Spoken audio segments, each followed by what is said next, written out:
Good morning. Today is 2nd of February 2025 and we are going to be racing today. Today we are going to be racing at Bendigo. This is in Victoria, Australia. We're going to be racing here after a long time. We raced here last year and after that we did not have any feed for Victoria, but today we have this is the only track which is available to us, which is in Victoria, and we're going to be racing here. The ground rating is good. The last finishing mile from the last bend to the finishing post is about 400 meters, and the shape of the track is one of the most popular shapes, but it is not one of the best shapes. We've got the 1100 meters and the 900 meters. They come in from here. They have just one bend here, and rest everything is like that. And but this is in Victoria. We're expecting some good races. We've got 8 races today here at Bendigo, and we'll see what we can do here today. Welcome to Grandstand, and we do horse racing 5 days a week, and we do that in 2 steps. First, we try and identify the best horses through physics, mathematics, a little bit of understanding of horse racing. And once we have identified the best horses, we try and take a look at the horses at the paddock or the gates when we get the live stream from the paddock or the gates. If we find that the horses that we have chosen are looking good and good to go with, we stick to our picks and place our bets. But if we find that there are circumstantial changes and there are better horses at the paddock, or there are any other changes that has happened at the last moment, we do make changes with our picks and then place our bet. And often we step out. The idea is to make informed decisions that are in favor of us, and that's exactly what we try and do.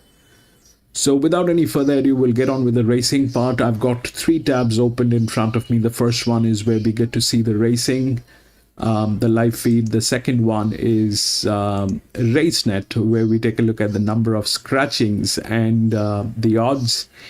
And the third one I have is Top Sport, where we refer to the winning numbers. That's what we do.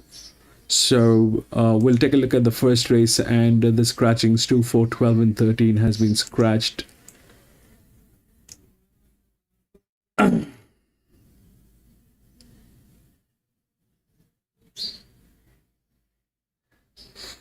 Okay, so we still don't have the feed. It should be up before the races. We'll take a look at the first race, and I'll take a look at the odds, what's happening with the odds.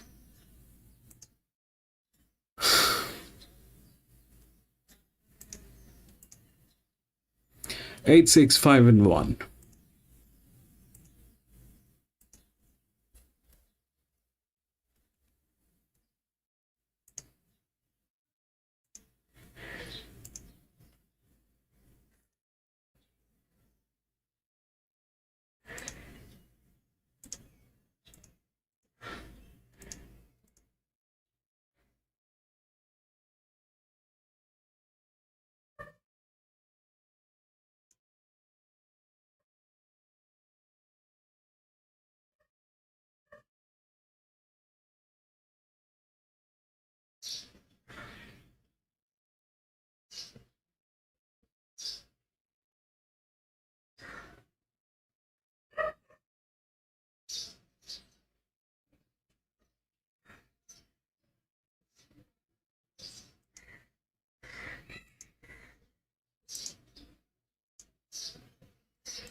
All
right, so what are we looking at?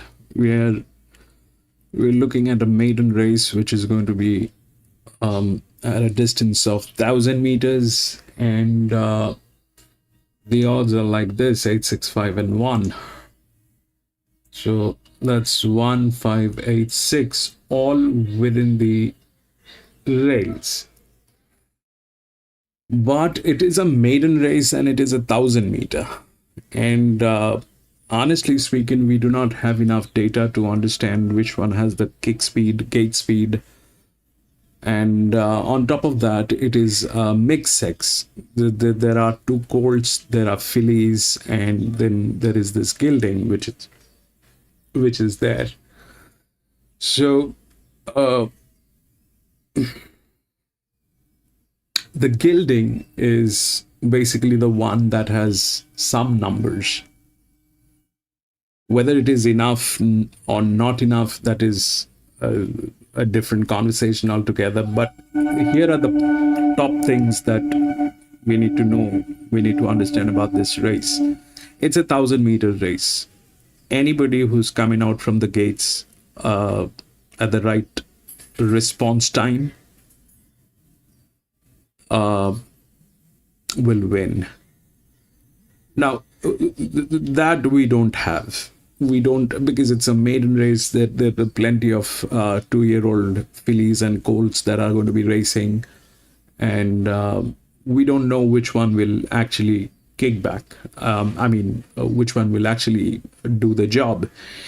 But here is what's going on. So if we look at the way handicapping has been done, so the advantage here is on these two horses, which are the colts, because there are heavy weights on them. This one becomes a neutral. So what it means is it has been assigned a weight which is not going to be an advantageous situation for this horse, though it is same. It is the same weight that it is carrying along with the colts. The gilding is carrying the same weight, but it becomes a neutral. Why? Because this weight is not going to put an advantage on this horse. So this horse is on its own. There is no weight advantage on this horse. That's a neutral horse. Plus, if we look at the management, it's a 42% drift. That means these people have been incurring losses. But that's the only horse that has some numbers. it has been tested here at this ground.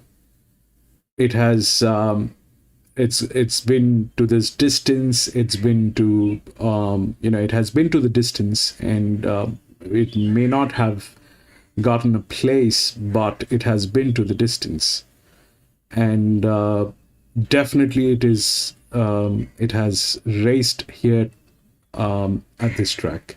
So it's a horse that has the understanding of the track dynamics. If we look through the rails, that one comes up. So what is rails basically is, this is measuring the distance of the last mile, the opening from the gates, and the advantages these horses they have if they are racing at the end of the day. I mean, the advantage is one side of it. The other side of it is the horse will actually have to run. Now that brings us to the situation, which is, it is a colt. Whether a colt will run or not, that nobody knows. It's a colt. It has never been into any races. Today is the first time it's going to race, and that's a colt. But it has one of the biggest advantage, and the other advantage is with here, this 3. If we look through the difficulty of this situation, then where is that? Okay, it is here. So if we look at the difficulty of this race and the way things are, so it comes in middle. It is not from the top, it is not from the bottom. So what happens when it gets to the bottom? When it goes to the top, it means it's a good horse. Generally, these are the linear horses. We do not have a negative marking on this, but the lower the number, the better the horse. So that brings 6 and 8, which are fillies. This one is in middle of nowhere, and these are advantageous positions. All right, these are the lower side. The higher the number, that means they have advantage. Lower the number, it's a better horse. Higher the number, they have advantage. So now when we look at one, it's a colt. We don't know whether it'll run. It probably has the best jockey. It is also one of the teams which is one of the best teams here in this track. So they're kind of promising. That brings us to these 3 horses which are there. Let's say the 2 which are within the rails. Both are 2-year-old filly. 6 and 8, both are in good hands. If we look at 8, the jockey is probably a better jockey, and there's a difficulty on this jockey. So there's a challenge. The challenge is with who? With this colt, which nobody knows whether it'll run or not. So that's the thing. That 8. All right, now let's look at the relaxed part. So then 8 is gate number 3. So we are looking at gate number 4 and gate number 1. So that's gate number 3. Gate number 2 is this colt. Let's not even go there. I don't know whether it will do anything. Probably it will, probably it will not. But the next gate is 4. So if we look at 4, what is 4? 4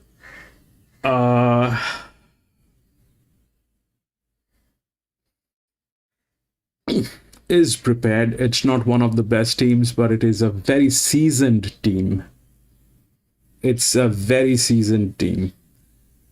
8 and 7. which is gate number 4, they have same advantage.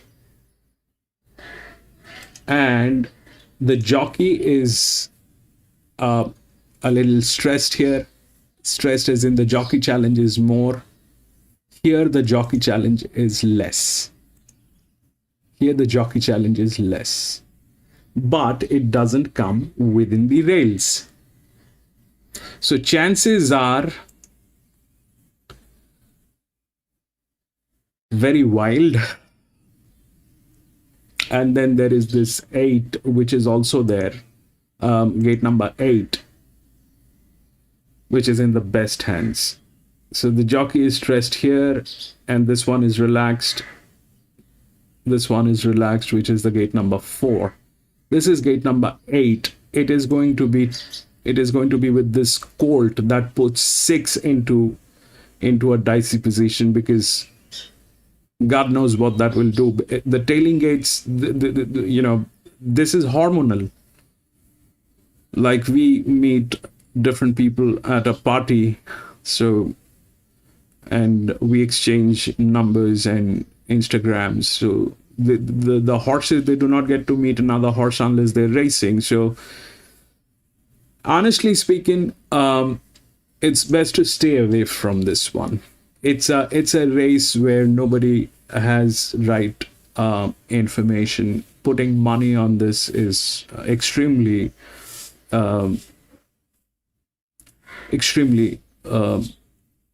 non-viable. 5 is the only one where we have a little bit of information, but is that enough? We don't know. They're also making losses, so whether 5 will get there, I don't know. 6, 8 and 6 are within the odds, if that's what is your 8 and 6 both are within the rails. 6 has a relaxed jockey, 8 has a stressed jockey. That means 8 is a better jockey, and that's how it is. 8 probably is the best jockey. So that's where it is. All right. And then that 10 is also there, which is a filly. These people are also good, and they also have a jockey with a very, very strong advantage. In fact, that's there. So 9 tails 10 or 9 tails 8. Anything can happen. I am not going to be a part of this. This is not what I would advise anybody to be a part. This is a race that needs to be watched, not to put in money.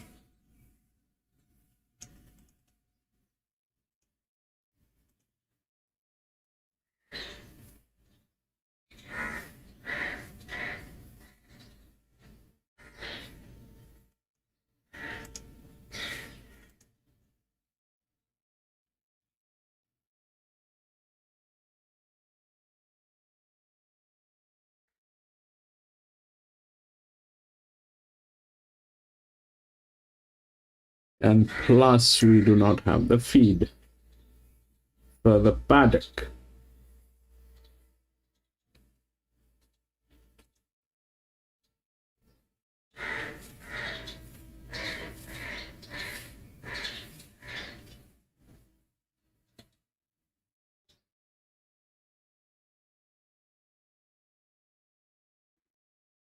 Good afternoon, John.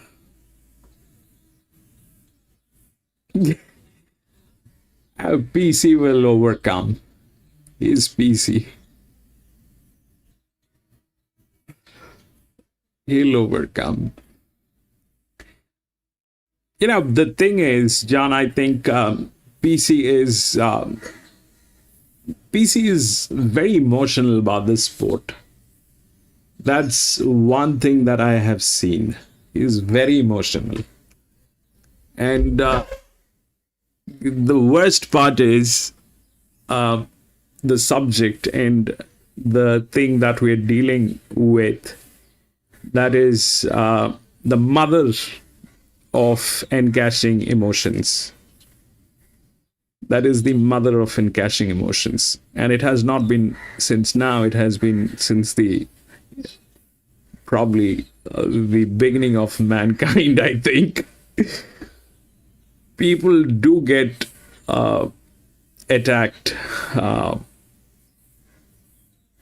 in this subject when they are emotional about it. And PC is very emotional, very much emotional. He gets very worked up. He gets worried. His choices, his the way he looks at the races are impeccable, perfect.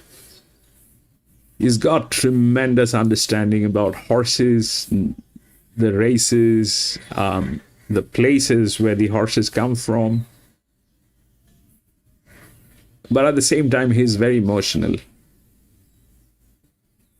So, I mean, I think the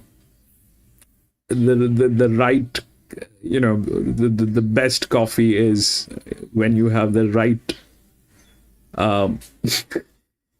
measurements of coffee, milk in water. Then that's very frustrating. Yes, and if you are absolutely, spot on, John. And I think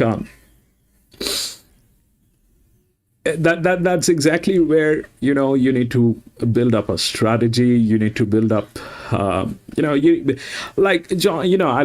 I'll tell you something. I kind of I work with stocks as well. So hedge funds and stocks, all that is my subject. And one thing that I have learned from my work is you cannot be emotional. When it is investments, you need to have, having a hunch is good. That pays at times. But at the same time, you need to know when to step in and when to step out. Yeah, but John, you'll be surprised. The data was spot on yesterday. The data was spot on. I made some tweaks the day before, and looking at the Randwick, I made some tweaks on the Randwick card, and the data was spot on. I don't know if you have seen the video. If you go back and look at the tab SA, you will see out of 10 races, I think we had about 8 of them through that particular channel. That was a 80% strike rate on that particular channel. But the point is this, that you're right. Saturday races are difficult. They make it like that. It's their business. And it gets to a point when where it gets very frustrating. It's a double-edged sword.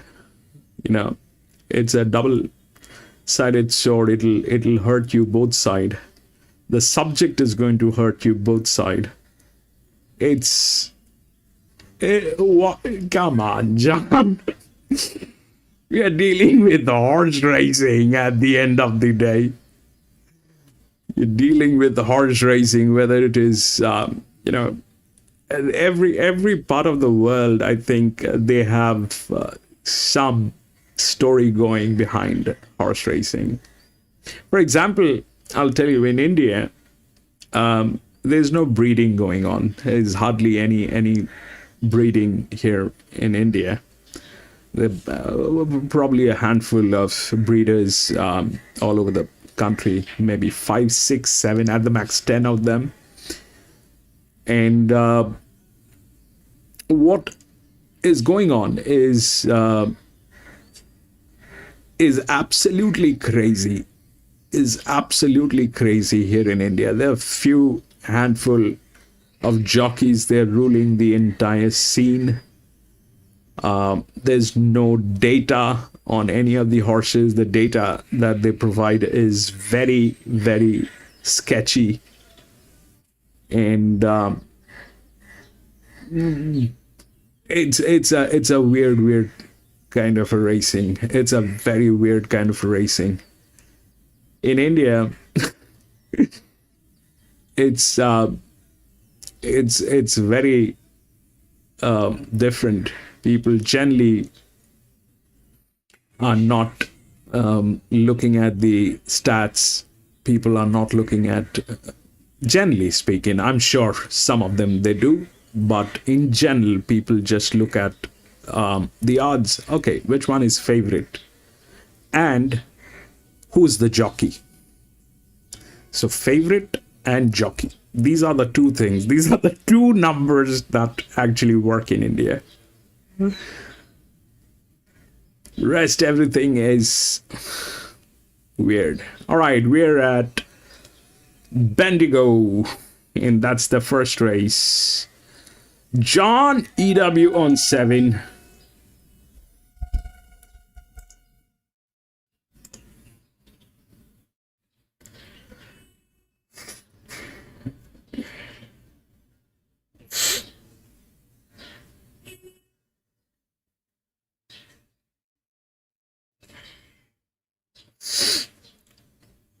Yeah, that's a strong one. It's got the highest HP. At the gates here for the first. The jockey is also not stressed, and this horse has been to a league race. How did it get qualified? 235 Must be a good one. 7 is good.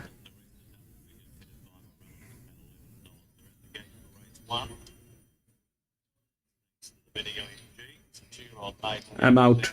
Yep.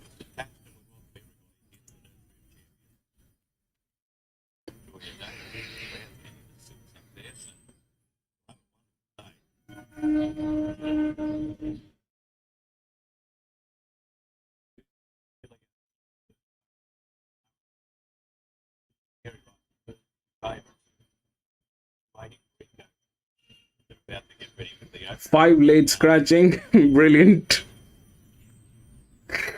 So 5 is not there. Brilliant.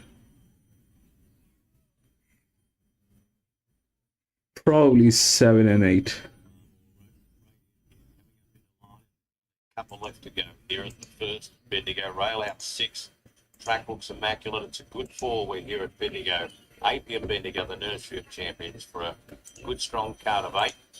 Only 8 left in the first. We had the 4 come out this morning and then the 5 recently. 230 Kiliana and 280 Eco Force dominate proceedings, although there's been money for Brazen Gar. The Mar Barn into a clear third. Kickstarter, Mr. Gaff goes up for the opener and the light blinks here thanks to Bendigo. Here we go, race 1. One moving in. It's Miss Case. Off and running. Miss Case out wide actually bounced out pretty well.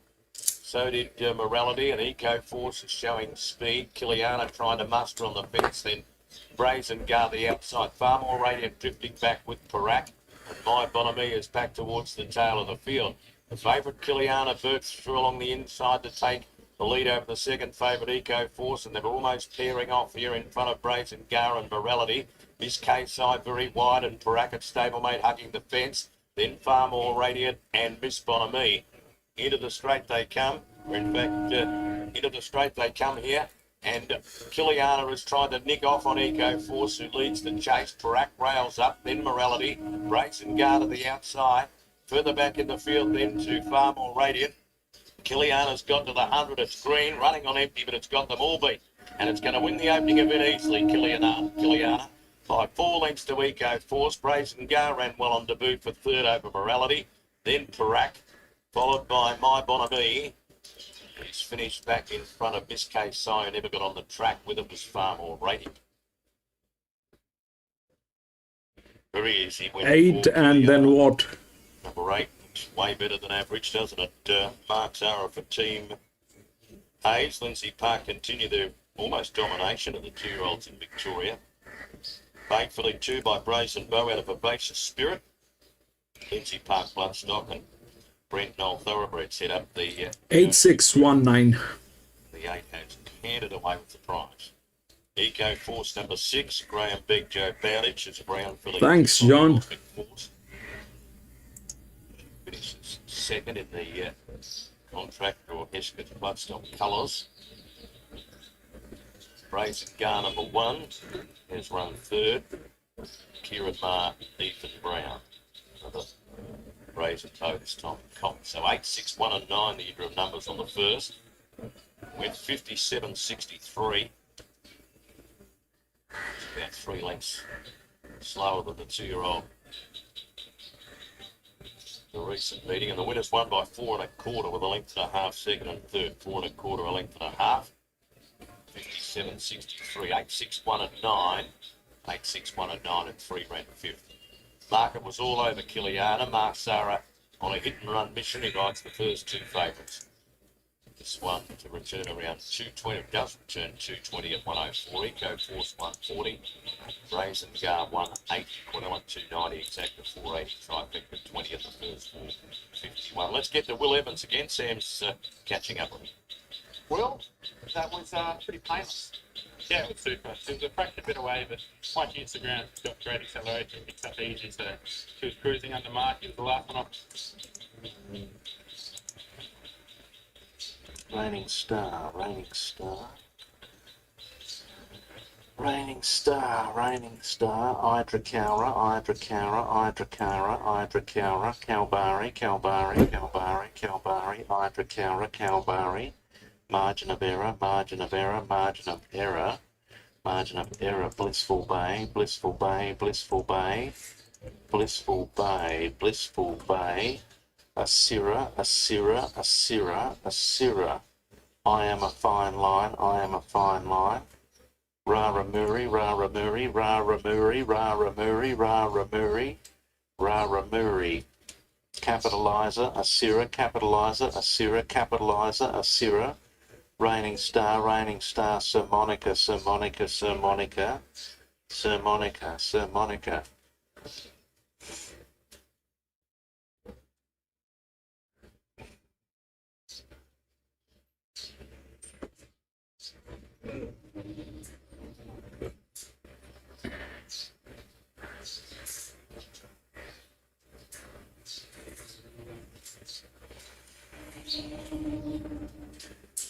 Hey, Brett, are you on there, mate? Hello, mate.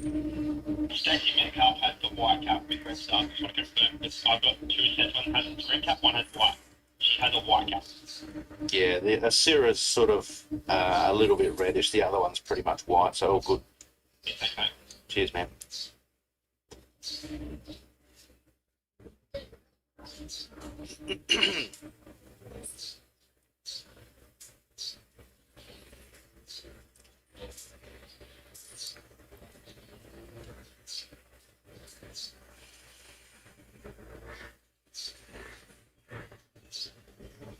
At the start, Panola.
Right, this is what's going on. It's the same distance, and if we look at the odds, that's 10, 4, 5, and 1. It's the same situation like this one, okay? 8. All right, horses at the gates now moving up. Race 2, 1,300 metres. It's the same thing. It's the jockey and the way the jockey has been assigned. But there's a linear in this race, which is not there within the odds. I don't know why. That is number 2. So number 2 has been into racing probably the same distance, and this is an anti-clock direction. It has the highest anti-clock training on this track. It is the linear, the highest handicapped, and rest are all relaxed. Now if we look at 10 definitely has one of the best jockeys that we can make, and the jockey is here. It is well within the rails, so is 2. So 10 and 8 are there. 5 is the best filly which is there. So 5 during these races, 5 this means it's a very good filly, and the other ones which are there are with the advantages and the drifts. The drift is 4, and if we look at the gate numbers, then these 2 drifts, 1 and 4, are tailing gates.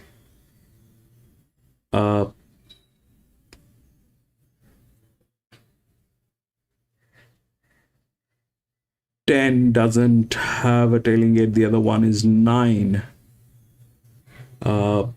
It's not there. 11 is not there. And 10 has never raced in any of the races. That is what it is. It's well within the stuff, but here is the other one which has got a tailing. That's gate number 7. And this one, gate number 8, which is well within the rails.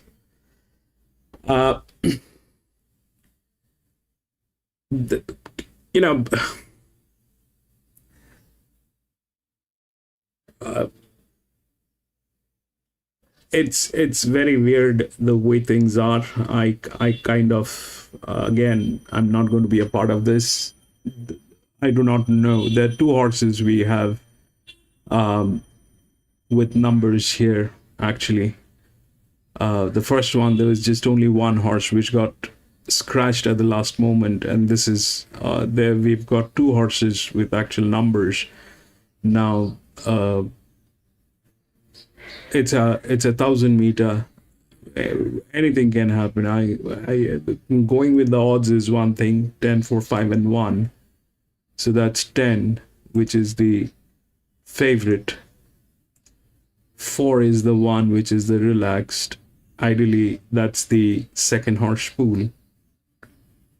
Then it is 5, which is the best filly, best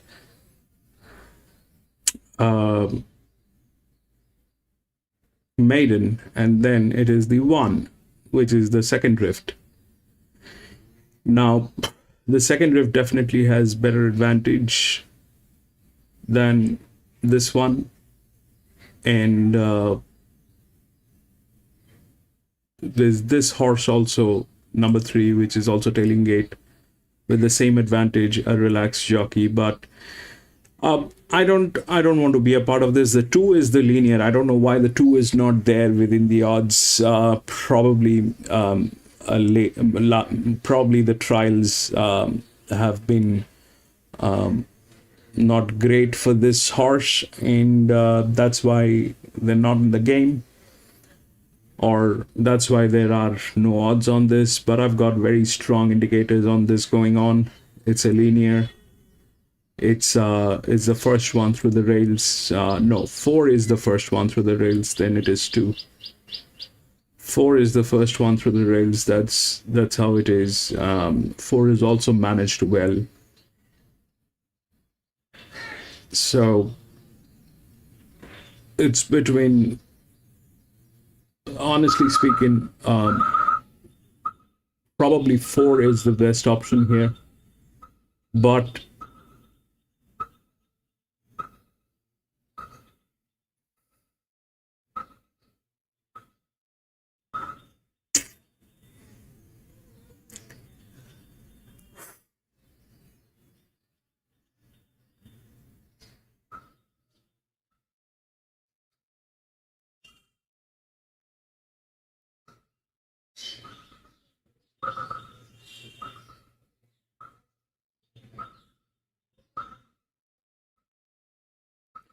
probably 4 is the best option. We'll take a look at the 4 at the paddock. But 2 is, I don't know why 2 is not there. 2 is very much there in the game. At least here in the documents.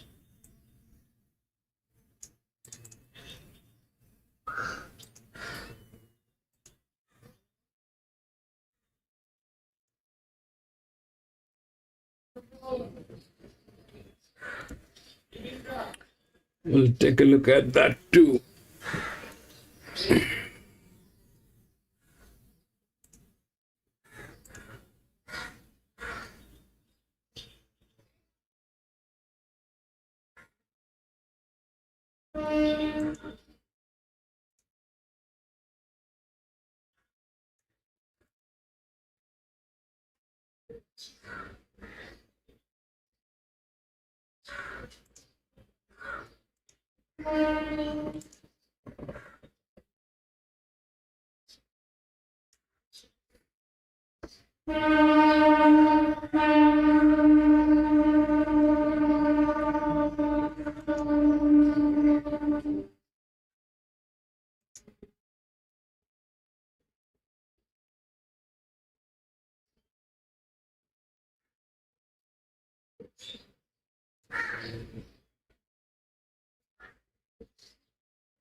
They're on their way to the barrier first. So Zegas Equus over there at the start, and so too is Nishka. Nishka at the start, and so too is a Jealousy. A Jealousy, Bundoran. Bundoran down the gate, and Foxman drawing to the machine. Cappy's Rose, Burra Bull Maid, and Russian Gipper.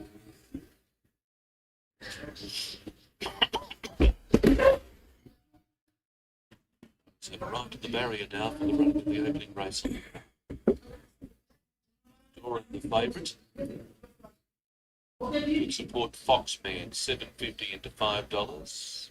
Zegas Equus, $7.58 into $6. Nichka, $4.80 firm. And $7 Kathy's Rose out from 6 Russian Emperor, $12. Zegas Equus first to the machine, moving around behind the gate. Kathy's Rose and Bundoran Maid. Burrable Maid is a little chestnut with a fair deal of speed leading up to win a trial recently at home. Nijka at the start.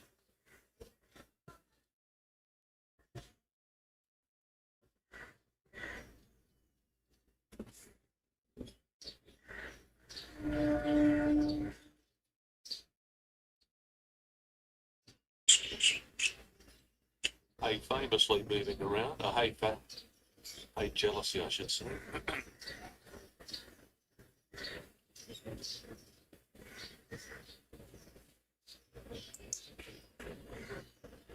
Foxman over at the start, and Kathy's Rose moving around. So to Bundor and Barrabill, mate. Barrabill.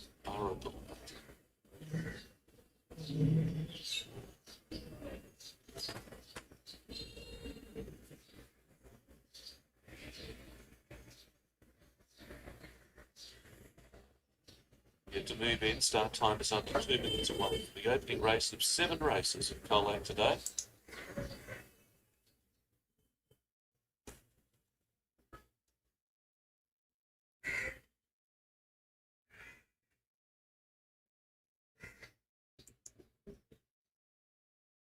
Barrabill Maid moving around behind the gate.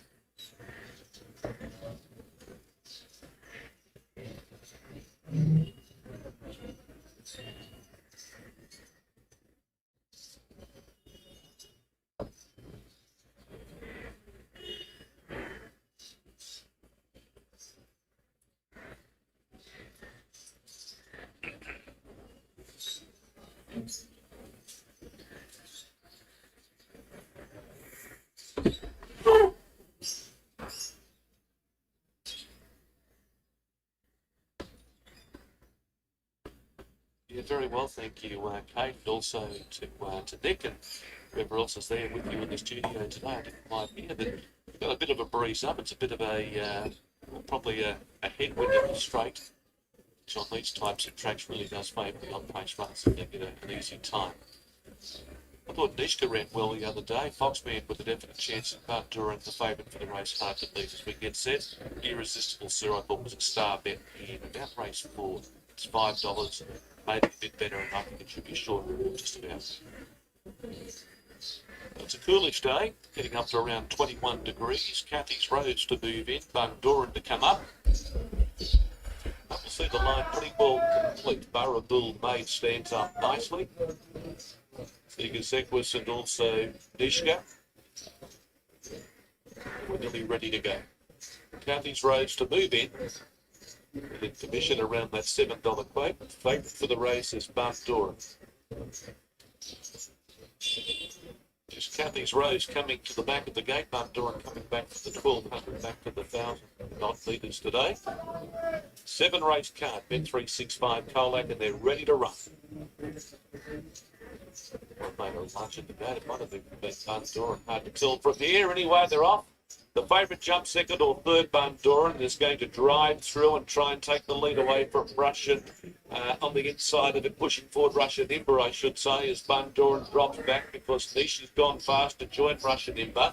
Third position, the favourite Bundor, speed very good. 2 lengths away is Foxman. They were followed by Hate Jealously, and on the fence is Barrabill Maid picking up ground from Kathy's Rose, and Seegersek was last. As they race up towards the home corner, 550 to run, with the inside Nishka just in front. Russian Imbers on the outside, and Bundor 3 wide now. Hate Jealousy, Kathy's Rose very deep from Barrabill Maid as they turn. Nishka front runner, Bundor on the extreme outside, trying desperately. Nishka in front, Bundor drawing up now.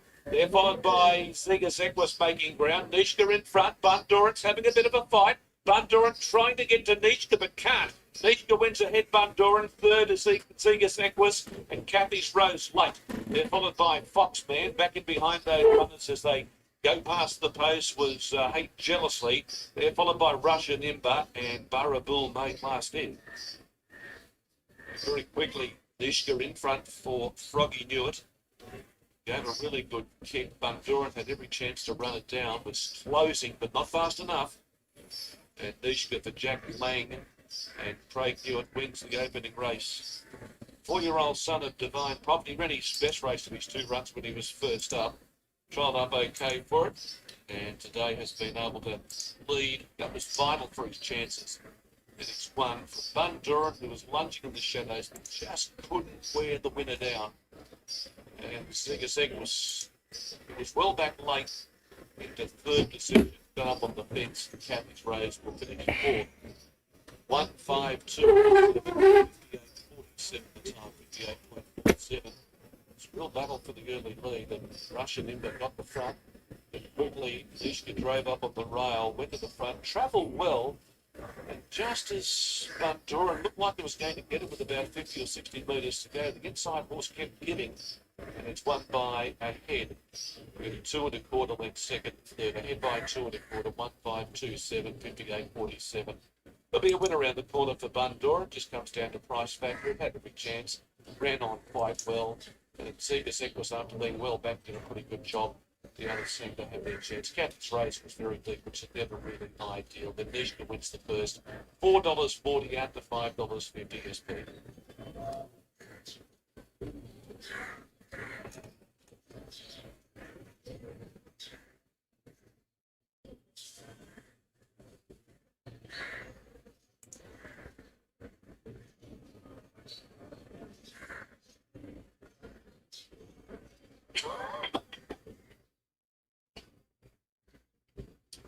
Is the winner returning after the first race for Jack Lang and Craig Good continue his nice little trot of form. He's won well.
Right, I think the 10 is being ridden by Mark Zahara, who's 2 times Melbourne Cup winner.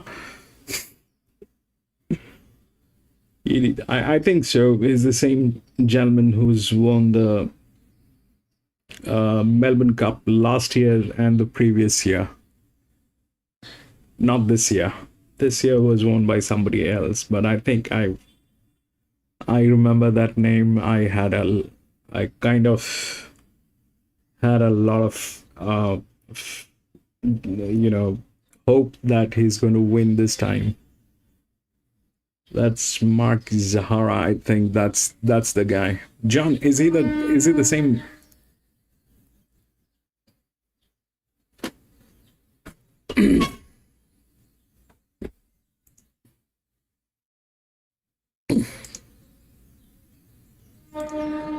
This is our track.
It's on, Tom. Just hearing down the line. They put $18 up early about this horse. Yeah, I reckon they've got a bit of luck. They're in $8 goals, but look, obviously shows for average ability to enjoy the balance and She's been in the stable a few months now. Which will be running lucky enough to get calm. Settled in well, obviously. Like jumped out, particularly looking impressive. yeah, it was, but the field house wise, it was a tough one there. She's very young, a bit luckily, going to see them. I don't know about how royal a thing she's done. I must say, I don't know. Great deal. Can you build in a little bit more to something like that? Not much. I wouldn't know much about the style, to be honest. That was pretty decent. I think the styling only 150 standing price, which it says a lot. It's not got the set pedigree, but look, certainly Charlotte. Aren't they? She must have joined the short store today, Sunday. It's Premier sale time. Kieran Farr, well, famous for their hospitality at the sale. They'll be in the tent. Everyone else will be on the Peronis, and you're out here. Yeah, well, maybe look up, maybe after this week I'll be in the other side. So that, yeah, I'll just get done and maybe on the way back. Good luck. Cheers.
At the gates, race 2, this is the Grogan Machinery.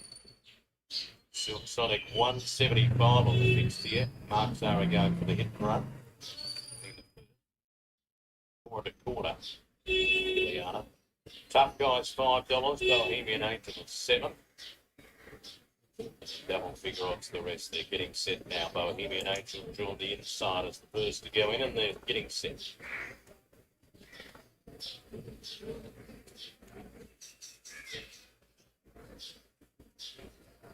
Field loading in.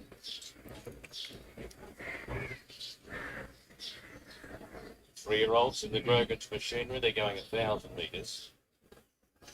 Tough Guy. Gatto Dance.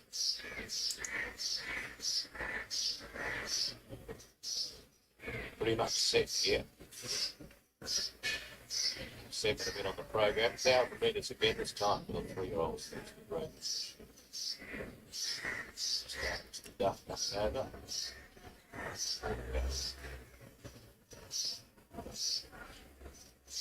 On the outside, just. The fate, Silk Sonic. 175. Are you ready? Race 2 at 8 p.m. Bendigo. They're off.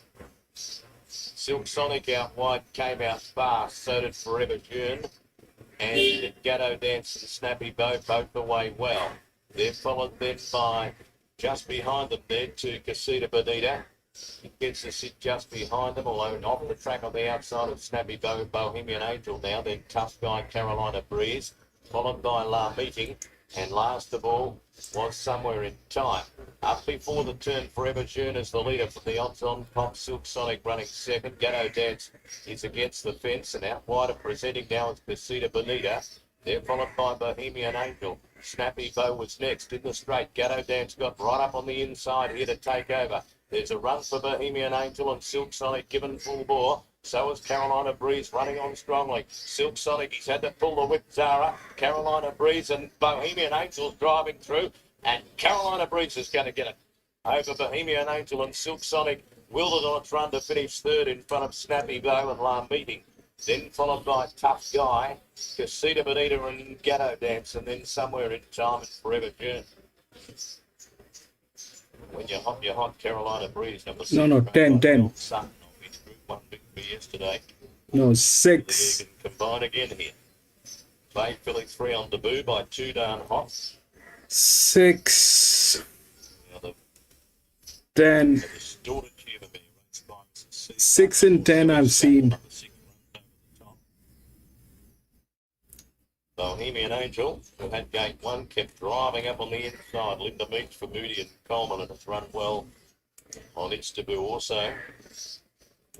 And 10, Silk Sonic runs third. Mark Zara, Kiribati. Filly by our Royal Egyptian. Snappy Bow. We'll get fourth, number 3 at Duck. 6, 5, 10 and 2.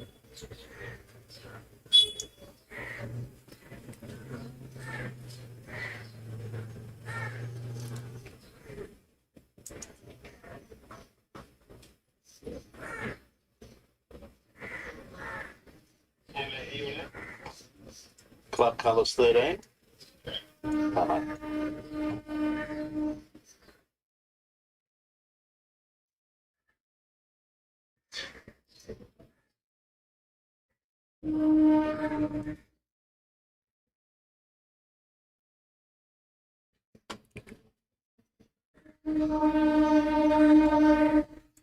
Yes, Simon, just coming onto the track here for the third. And the favourite is Tani Territory. What looks to be a tricky little race. Selections here, 12, 3, 4 and 9. Tani Territory, 280 into 260. Runaway Love, 750 out to $8. Has been an interesting runner. It's sort of up and down a bit like a yo-yo in the betting. Hodgepodge is 420, but it was shorter earlier. And Ludo is now at $3.10. So, pardon me, they are the top 4 in the betting. Love Flipper was there earlier, $6, $8 now 10. Mimetic Desire 34 into 23 has been expected a price. And the others, Green Amber, Rolling Thunder, Moley Bell, are getting out towards 50 plus to 1. So there's plenty of movement in the betting here. Tani Territory has been the best back, 310 now into 260 on tap fixed betting, and they're heading to the start. We're due to jump in 4. Thanks, mate. Now runners are on the track, heading to the start for race 3. Scratchings 1, 2, 6 and 8. And Sophie Mitchell, the rider on number 13, Molly Bell, which will take club colours here. Be aware of that. Club colours here on number 13, and they're heading to the start. Is he?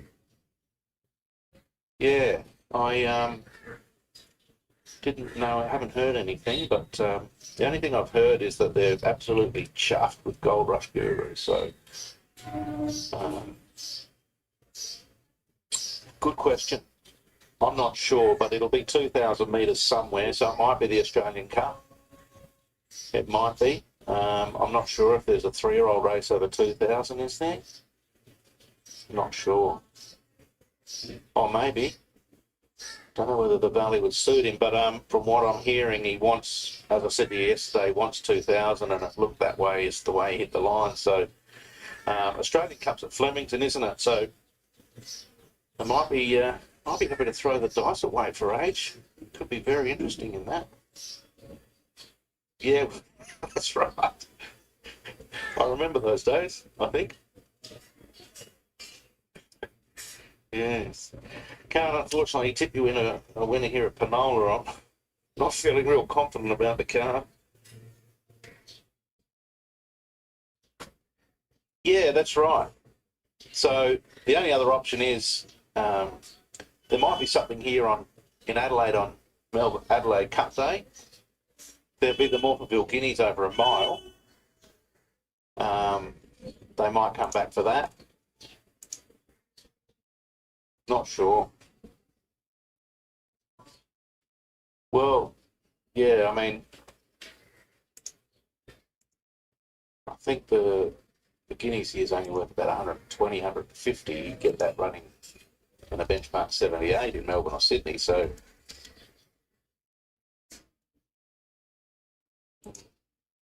Barbara. Right, at the start here, Runaway Love, Mimetic Desire, Mimetic Desire, Mimetic Desire, Rolling Thunder, Mimetic Desire, Rolling Thunder, Mimetic Desire, Rolling Thunder, Mimetic Desire, Runaway Love, Runaway Love, Runaway Love, Green Amber, Green Amber, Green Amber, Hodgepodge, Hodgepodge, Hodgepodge, Mimetic Desire, Tiny Territory, Tiny Territory, Tiny Territory, Live Flipper, Live Flipper. Molly Bell, Ludo, Ludo, Molly Bell. Runaway Love, Ludo, Ludo, Hodgepodge, Hodgepodge. Rolling Thunder.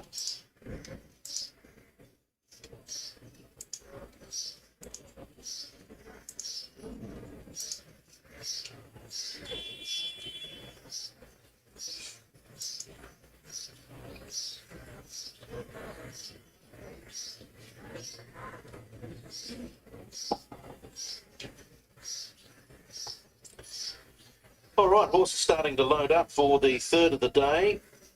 Race number 3, 1,300 metres. It's a maiden, and the favourite is Tiny Territory. 390, 260, back to 270, back into 260. Hodgepodge at 350, Ludo at 350, and 12 is favourite over 3 and 4 as they move in. Race 3. These horses are now coming into the stalls for the third of the afternoon. 1,300 metres. Debutante runner here is Hodgepodge. Sophie Mitchell rides Molly Bell in the club colours, replacing Maggie Collett. And Tiny Territory is the favourite and has moved in pretty well along with the others for the running of the third. So Tiny Territory goes in, Mimetic Desire. One of the last, in fact the last, will be Runaway Love. So stand by for a start. Third of the day, Molly Bell in club colours. Tiny Territory drawn low. It's the favourite. And they filled the gates a lot quicker here in the third than they did in the second. And now they're underway. And off the inside, Green Amber was one of the first to appear. Tiny Territory jumped quite nicely, as did also Mimetic Desire and Live Flipper. And Runaway Love's making a line of 5 and 6 and tearing around them quickly now. Runaway Love to lead Mimetic Desire and Live Flipper. Back to fourth placing now is Green Amber, settling alongside of Tiny Territory, and Moley Bell's out very wide, improving. 3 lengths further back is Ludo in company with Hodgepodge, and the last one on settling is Rolling Thunder. Working to the side, 750 metres to run, and Runaway Love crossed over and has it by a length. Mimetic Desire and Live Flipper. Moley Bell and then Tiny Territory inside of it from on the rail. Green Amber. Then came Ludo. Towards the back end is Rolling Thunder with Hodgepodge. 400 metres out, and Runaway Love kept running. It's 2 lengths in front of Mimetic Desire, Live Flipper, Tiny Territory. The others are battling. Hodgepodge has gone to the outside, looks to make some ground. Now the leader, Runaway Love, is feeling some pressure. Mimetic Desire and Tiny Territory are closing off. So too is Hodgepodge. Tiny Territory in front. Hodgepodge is going to lunge late, and Hodgepodge is going to win. Hodgepodge on debut for Jones. It's a double. Defeats Tiny Territory. I think Mimetic Desire third, yes, from Runaway Love, who's certainly tired over the final 100 metres. And then close up, Ludo from Moley Bell, a gap in the field to Rolling Thunder, Live Flipper. And one of the last ones in was Green Amber. Hodgepodge, $4 150, Tiny Territory 130, and Mimetic Desire 570, 412.7. 412.7. Good to see Caitlin Jones back in the winners list. She's got a double here after 3 races.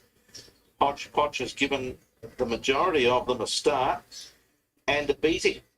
Trialled at Strathalbyn, finishing 4th on the 28th of January. 3-year-old by Alpine Eagle, trained by Sarah Rutten, who just continues to rack up winners.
On the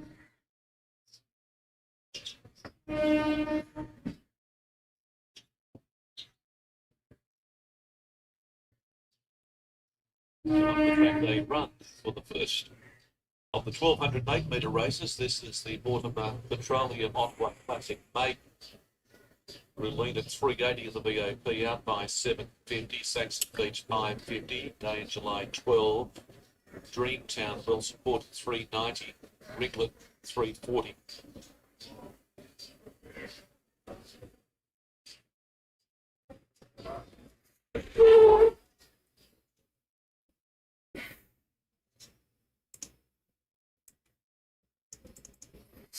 All right, this is what I have. So if we look at the odds, 10, 1, 2, 4. The top 4 horses are 10, 9, 4, and 1. And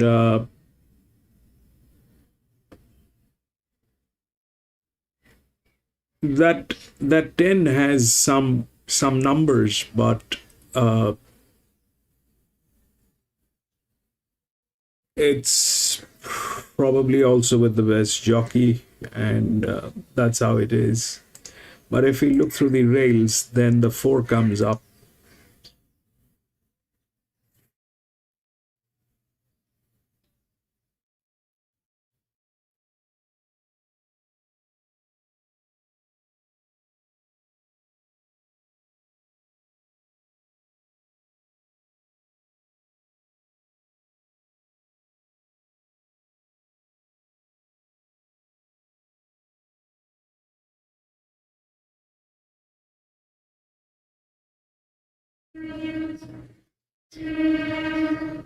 I don't want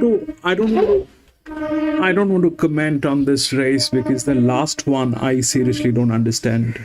This 6, I have no clue why that 6 and how that 6 got in. I was out. I'm going to be out on this one as well.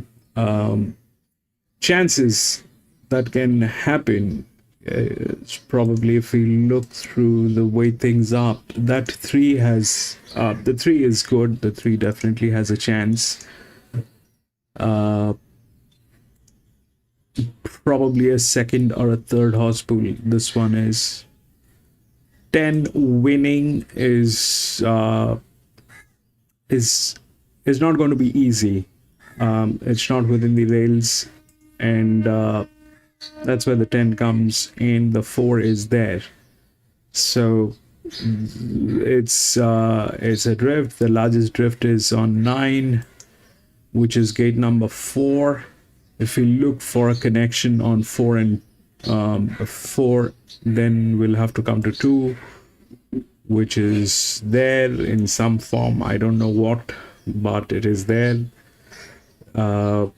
There's no linear in this race, but there's a neutral. The 10 is the neutral. That means it doesn't have any advantage, nor does it have any disadvantage. It is going to run on its own. It doesn't look like a lot that is there.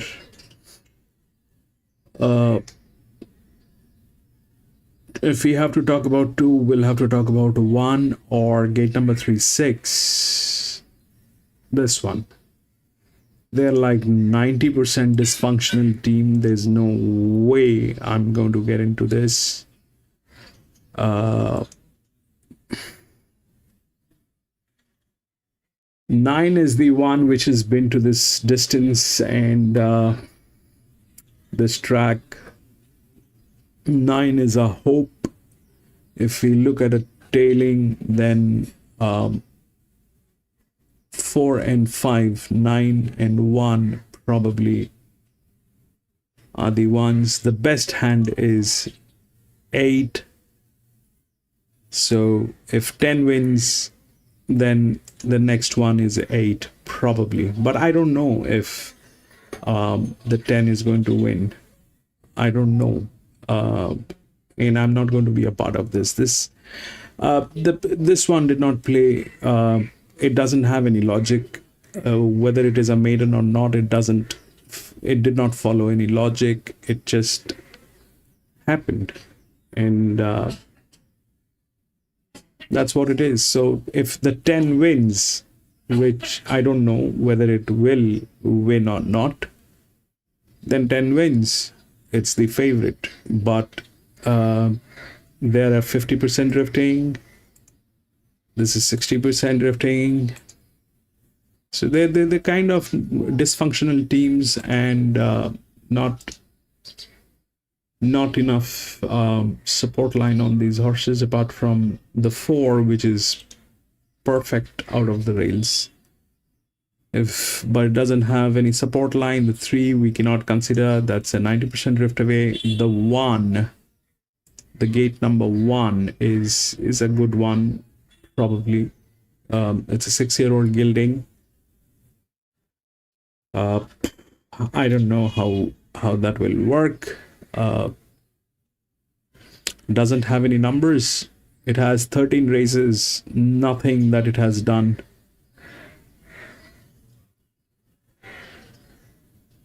One,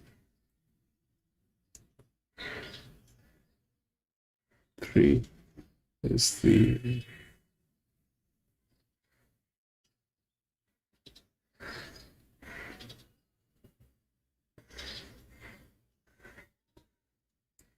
won't get into it.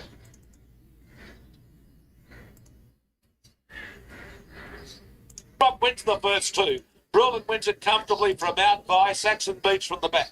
Then came Ringlet. They were followed by Dreamtown and seemed to get lost in the run. A day in July and last was pumped up. Too good for the Brilliant.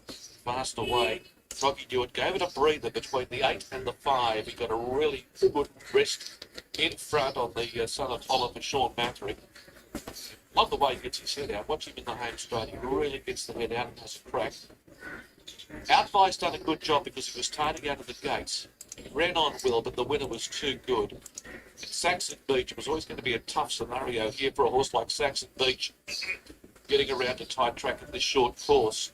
It's run 3rd, Ringland 4th, and the others didn't seem to do a great deal, even though Brilliant Luck coming around the bend has proven too good. Is out of a Bella Spree mare in Brightful.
EW 5 and 9.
Thanks for your time, Andrew.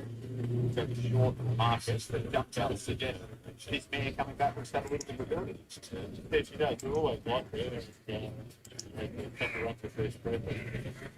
Came through her last one with Geelong. Saw this and gave her a big time off. Not had to go against her throughout again and Tour of Confidence. But it has been a little bit refreshing between that 12 months that she has off for form not. She wasn't incredible. She was getting out through it and kept her out for a spell. She just experienced with big soreness in one of her knees. That probably transferred into other soreness throughout the body. So she's good now and she's trying not nicely, but great. Might be a little bit of a blessing in disguise too with these young fillies now turned mares, give that body that time to mature a little bit more. Also know if the stallion chain comes off, so maybe mature a little bit more in the mind from. Yeah, we had that on and we told her switch on to that, so it'd be good. What's the plan from that day? Looks a nice size mare, just allow it to balance up and you see how it spins. I think so. It's like the three white blinders played the bed. Set up the boat, so you have race on poles. Keep it up. A little bit of trip here. The family probably needs a fair bit too. Out of 16 Angel, won a couple of stakes races for her, but the fourth lots probably maybe ran second to a horse that people might name of Black Caviar. Yeah, it's probably the most celebrated race we had. 22nd Black Caviar in Adelaide. It was a good night, man. We were one of the 25, and she. When you think this one about that, then to the over and dump down and take it. So, no, good to keep her a couple out of the family so far, but it's been one. Tell me, did you put a photo of that on the wall somewhere? No, I haven't. No, we'll take a good photo of it. She's probably on a quite a rather big wall. Mind you, what's the yeah, but I think I hit it now. Well, hopefully it's a bit yucky in your way there. Good luck. Okay, thank you.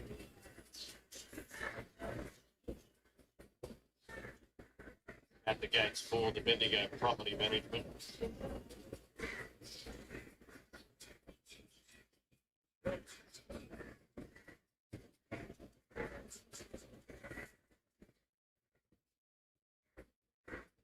$145 Sistine Tunnel is dominating here.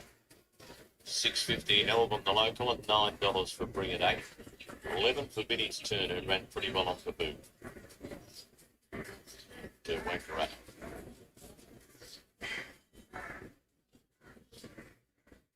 Gathered around at the start for the Bendigo Property Maintenance. Another 1,000-metre maiden here. Sistine Tunnel. Dominating the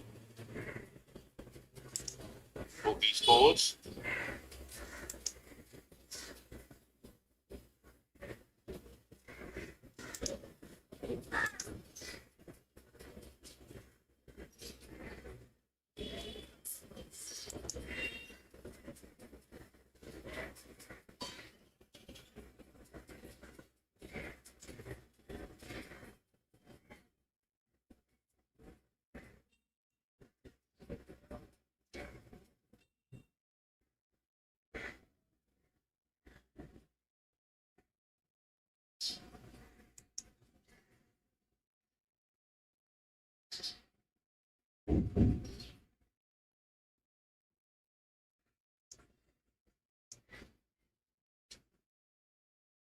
Yes, we saw the last winner swoop down the outside, but there was also one getting up on the fence and no beat it, so it's all down to track the track.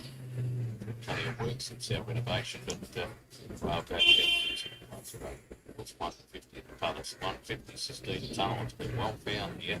650 for Elvin and 950 for Bring It 8. Vinny's Turn 12 and 10 in ran a really good race on the boot there at Wankarata. 13 for the defender would be next best. Third of the day, third 1,000-metre race. Go property maintenance. Snake race number 3, they moved in quickly, and Mr. Gunther's coming over here. Street Affair and the light blinks on top of the gates. The Sistine Tunnel has gone up. One more. Looks like Swift Power to go to the outside. And this race number 3. Ready? And racing. Sistine Tunnel, the favourite, came out very well, but the former Hong Kongian on return to Australia, Bring It 8's getting up on the inside, and it leads Redemption Time. Wee Jimmy right behind them. Then Elvin passed by the defender on the rails, and Sistine Tunnel settles 6th. Vinny's Turns behind it over on the inside, and then Dakota Nation at the rear. Past the 600, Bring It 8, the former Hong Kongian. Led narrowly from Redemption Time, Wee Jimmy right on their heels. Then the defender Elvin. Sistine Tunnel about to get moving again after having a little rest. Then Vinny's Turn and Dakota Nation. Into the straight, Redemption Time about to take Bring It 8. The defender gets out. Sistine Tunnel winding up from a long way back. Gets past Big Elvin, who's one batting.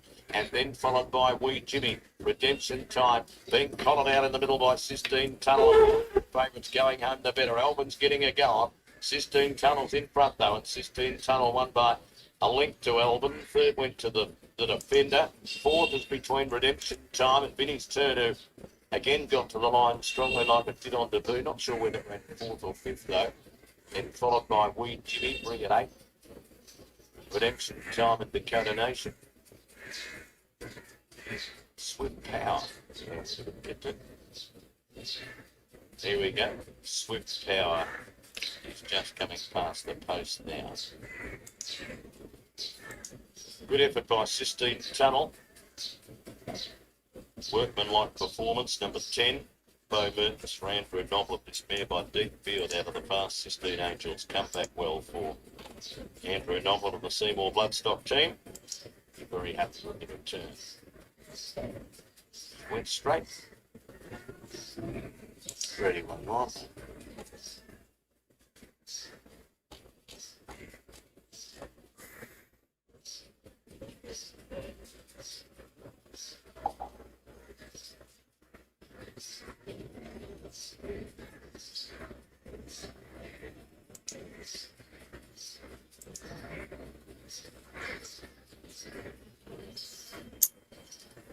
Race 4, Simon, just coming onto the track and bang home. 550 into 360 and race favourite number 1. 3 2K click 420 into $4.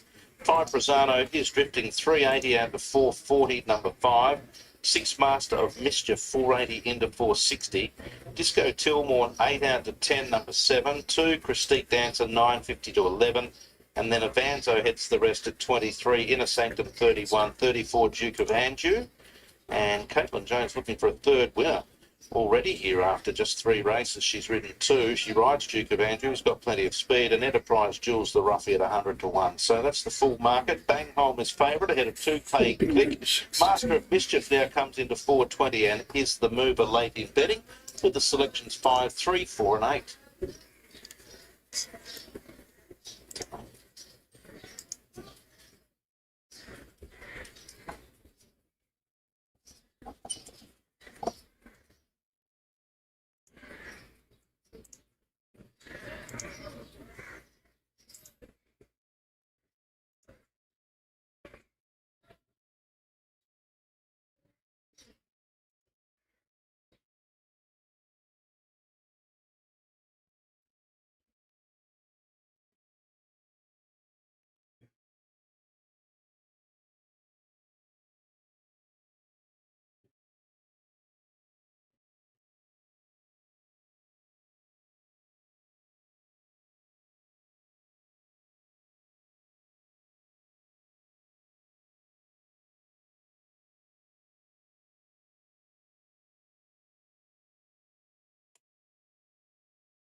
Master of Mischief, Master of Mischief, Master of Mischief.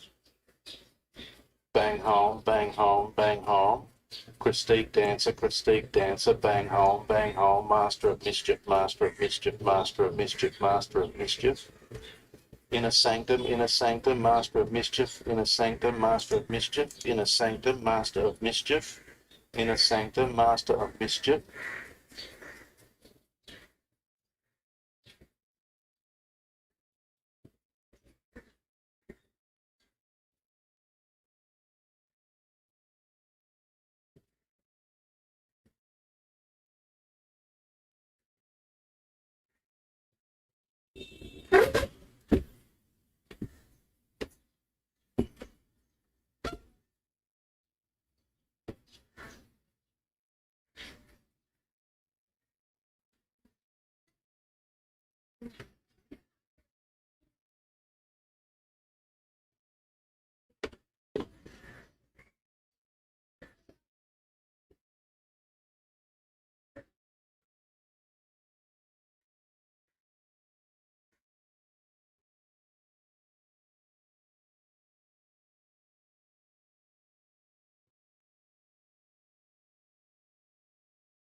Right, this is what I have.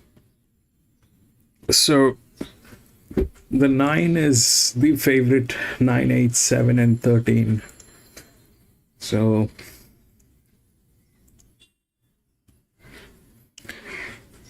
nine, 8, 7, and 13, plus there's this 2. Okay. So 9 is the favorite. It doesn't have any races. It did not race. And it is the favorite. Honestly, through the rails, it looks like 7. They're tailing gates as well.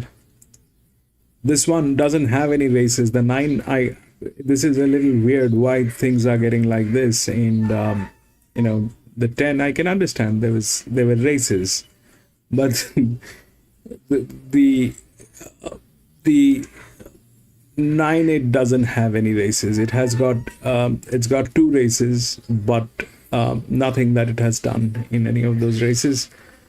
But that's the favorite. The reason it is the favorite because it's the best maiden. All right, that's the best maiden. That is how it is, and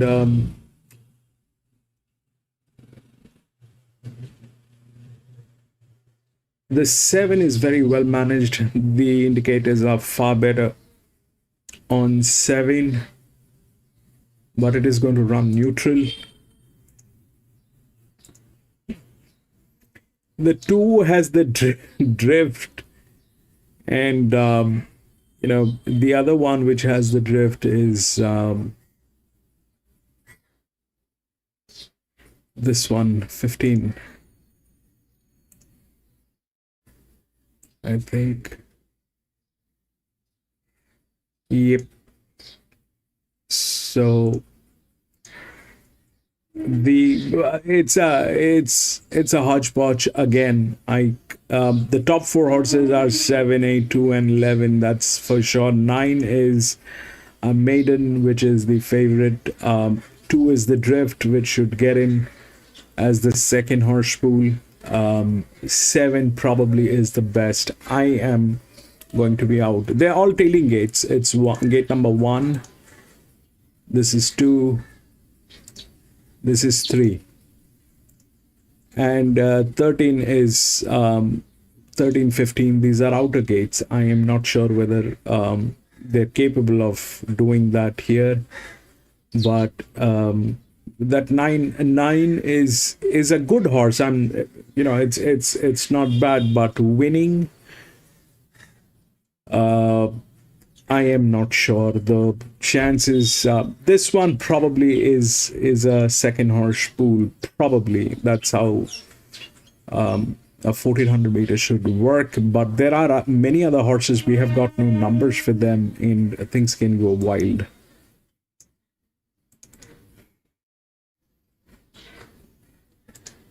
I'm going to be out.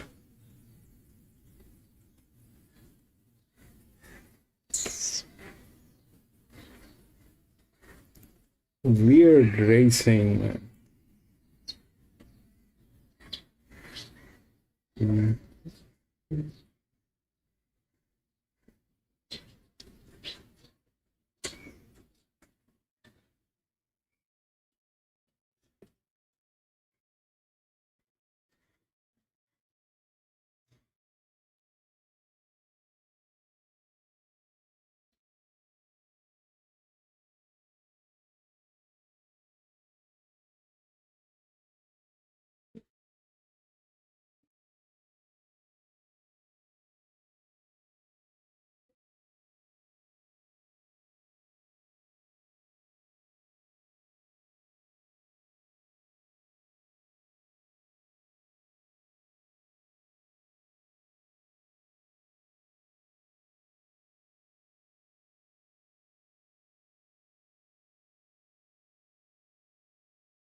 So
I'm going to be back from the washroom in a jiffy.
Okay, I'm back.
EW12, Queen 9 and 12.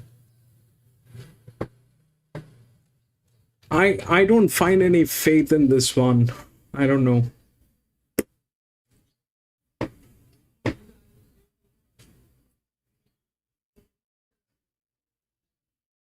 Professor Zoom came out well with the fly also. Contracted, driving up into a spot, then whoops and just his like over on the rails. Bulgaria still 3 deep, but with a trail was next, then Commanding Shadow. Couple of lengths further back to My Luna, who's recovering after stepping a little slowly. Next was the Noble Steed, then Sandweeder Run for Profit, and Translucent Angel, the grey, is last of all. They're about to leave the back straight, and Professor Zoom is trying to keep them out here. Contracted, and Think So is in third place, then followed by Fly. Over on the inside, Just Rich Liker and 3 deep in the trailing spot is Bulgarian Still, tracked up by Commanding Shadow around the foot. My Luna back on the fence from Sandweeder. Then the Noble Steed Run for Profit and Translucent Angel with the last one. They swing for home here, running for the money and Contracted on the outside, had taken up the running. On the outside, Think So's trying to gun it down and doing a good job. Fly in the middle, and Sandweeder is unwinding a withering run down the outside. He's running about a bit, Sandweeder, and Fly's coming through underneath him. Think So's in the middle, and then Whoops getting out. Sandweeder all over the shop. Fly's coming back at it. Sandweeder and Fly. Sandweeder doing the better, and Sandweeder won it from either Fly or Think So, and My Luna was sipping home hard for 4. They were followed then by Run for Profit, and Whoops 13. behind it was Just Rich Liker. Then Gregarious Girl, Translucent Angel. Contracted hit the front end straight from Commanding Shadow, Professor Zoom, and the Noble Steed. Okay. Even they are laughing.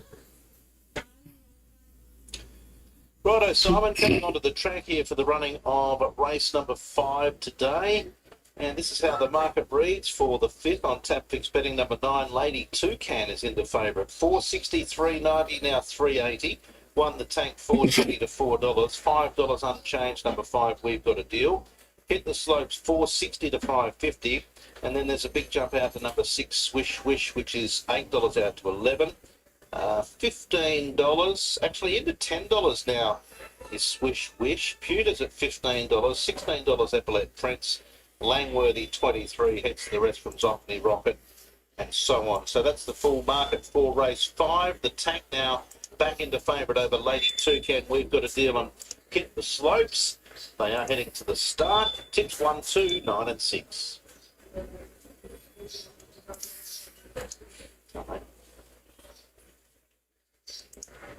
Now they're on the track, heading to the start, race 5. Heading to the gates, race 5.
13, 8, 7, 12.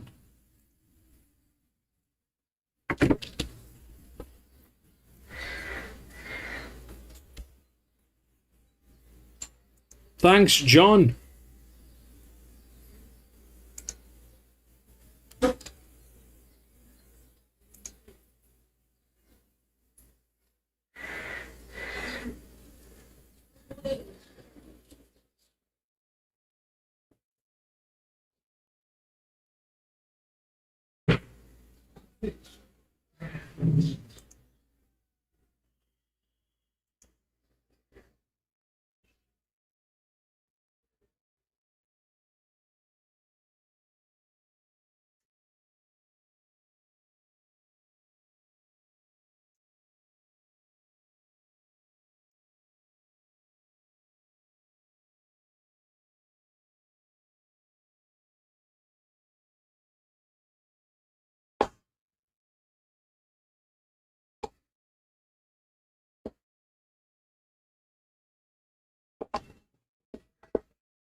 Canola.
Horses are gathered at the start, in fact, moving up race 5. Race 5, 1600 metres here at Penola. Favourite is 1 over 9, 5, 2, and then double figures the remainder, headed by Swish Wish, who's now 11 out to 12. But number 1, the Tank. The Tank is favourite. Number 1 for race 5, $3.30. $4.20 about Lady Toucan, who's been displaced as favourite now by the Tank. $5.25 we've got a deal. $7.50 number 2 Hit the Slopes, who was at $4.80 at one point. $12 Swish Wish. $14 about Pewter. And then Epaulet Prince, the next best, at around the $18 mark. So field has taken place, or taken shape pretty quickly over there at the start. Scodelario, only a little tacker, this mare, but she's gone in. She's easy to spot. She's almost white and in pink colours. So she'll stand out like a cherry on a cream pie. Zophony Rocket, Still to move forward, the 10-year-old. We've got a deal coming up, and Due by Legend for Stacey Metcalf will be one of the last to load. So 340 for the tank. Favourite, 1 ahead of 9, 5 and 2. Race 5 of the afternoon. Set for decision. Gates open, they're off. All jump well bar 1. Missing the start, Swish Wish. Probably half a dozen at least. Little Scodelario is scooting clear in the early stages to lead by a couple of lengths on We've Got a Deal, and Epaulet Prince is moving forward. So too Due by Legend, wider out. They're going up to attack the Little Grey. Within behind them, the tank settling 3 deep at the moment. Merchant Miss, Yellow Colours pushing through, and Lady Toucan's also handy enough. Then Zophony Rocket, followed by Hit the Slopes. Pewter's probably caught a little bit deep, 3 wide. Yes, no, in fact, it's the Zophony Rocket that's 3 wide and Pewter inside of it. And then back towards the tail is Hit the Slopes, and 2 back last of all is Swish Wish, who's now tapped on. So they head past the back of the course, and We've Got a Deal's taken the lead now by 3/4 on Due by Legend, and Scodelario's in third. Epaulet Prince is fourth, then Merchant Miss. The tank's been deep. It's on the outside of Langworthy pushing through, or even wider out actually. Then Zophony Rocket, followed by Lady Toucan, who's spotting them half a dozen and is picking up the bit. Then Pewter, Hit the Slopes, and Swish Wish. It's a packing field. We've Got a Deal leads the way. 400 metres to run. 3/4 on Due by Legend. Epaulet Prince is striding up with some power. Then the tank Hit the Slopes, and further back Zophony Rocket, but Epaulet Prince took the lead. The tank's in hot pursuit. They get to Due by Legend, and We've Got a Deal. It's Epaulet Prince in front. The tank's wearing it down. The tank's going after Epaulet Prince, who's fighting on. Fighting on is Epaulet Prince, but the tank has got his measure, and the tank won from Epaulet Prince. Third, Due by Legend, just in front of Lady Toucan. We've Got a Deal. Then a gap to Pewter. Merchant Miss, Hit the Slopes, Langworthy, Zophony Rocket. Scodelario finished towards the back with Swish Wish, who had excuses. So the tank tones for a luckless performance last start, perfectly ridden by Jessica Zaferis, and returns 371.60. Epaulet Prince certainly made a race of it for book 10, $4. And Due by Legend should be third. Stacey Metcalf, it'll pay around $7.60 a place. So that looks to be the finishing order.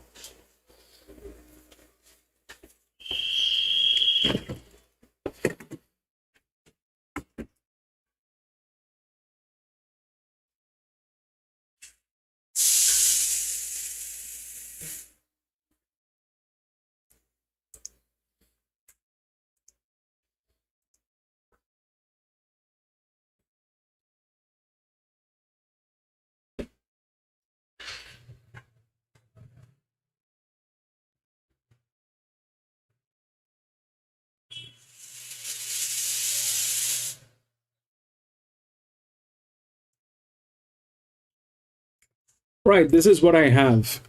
So we know the 4 is the favorite. 4 is the favorite. The 4 looks good. The 4 looks good. It's in good hand. And from the 1, I think this one is in better position. Well within the rails. The management is good. Probably with the best jockey. So the 4 looks good. The 4 should get in. The problem here is it's a 1400 meter.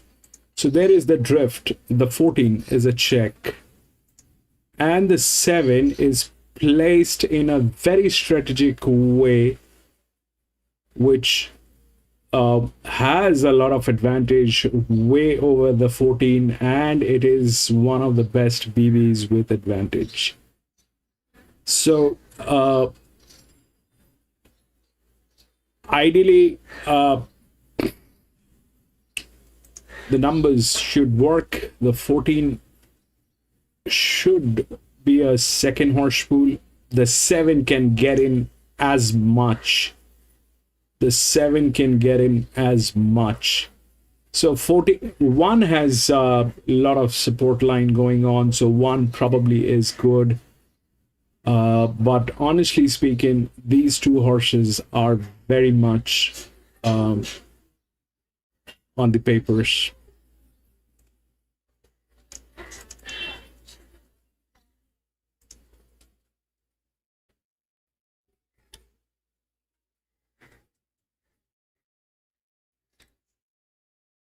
Yeah, one is good. One is a 7-year-old. One is the only linear, actually.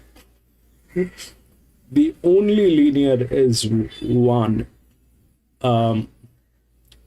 But it's relaxed. It is relaxed. It is okay. It's got 29 races.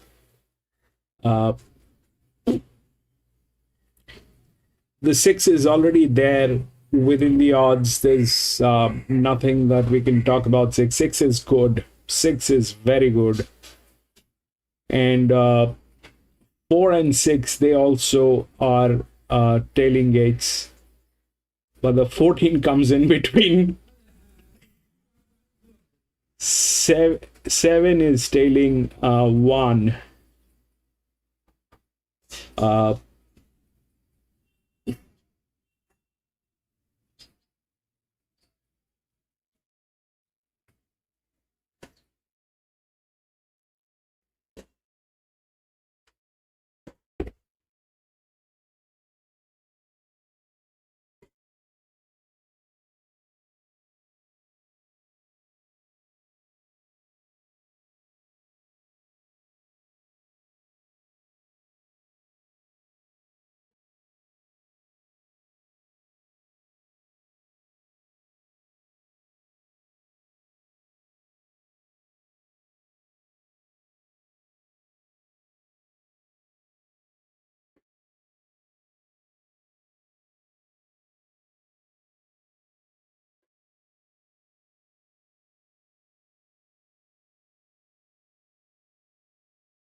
Looking for the front, Irresistible Sir's missed it. He's back third or fourth last. Only one in front of the Wizard King, Highland Dreams, and going up Zephyr Wings.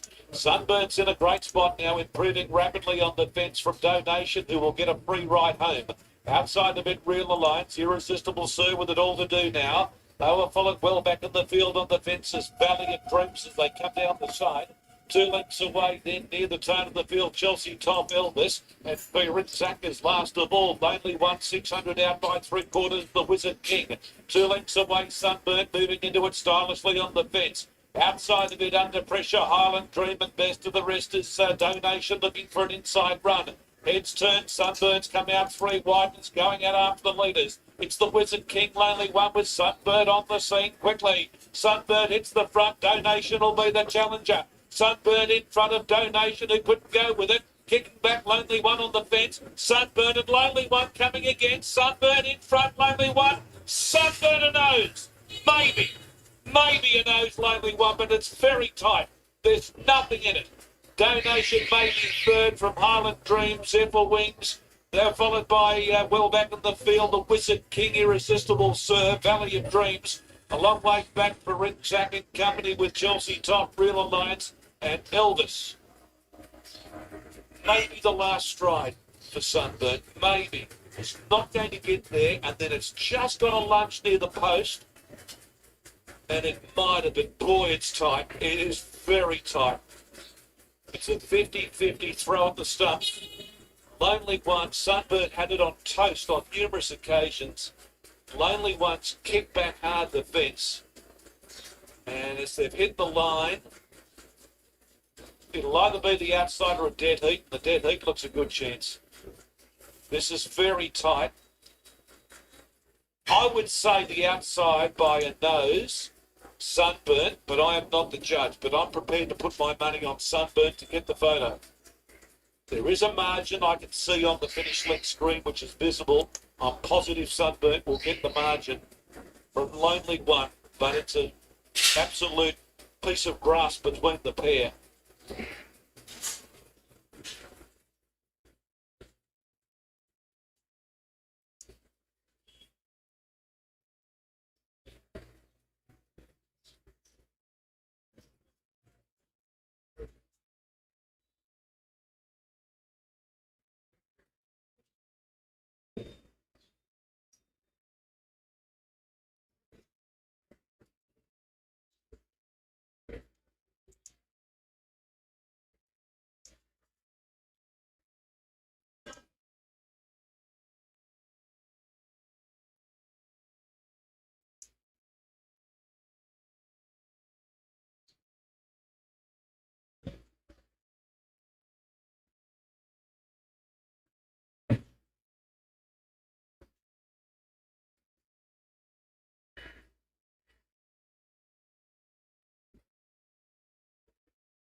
tough level to yeah, like I said, very second, then improvement coming up from next one.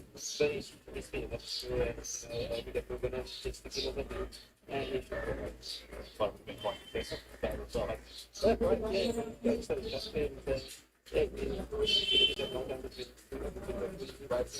yeah, I mean, like to be on, it's one of the best, one of the better but what are the plans? On season or the other go forward when he's fit, first and last, but we go back to the try and be in the go. Yeah, but it's short, right? It's because even you got this.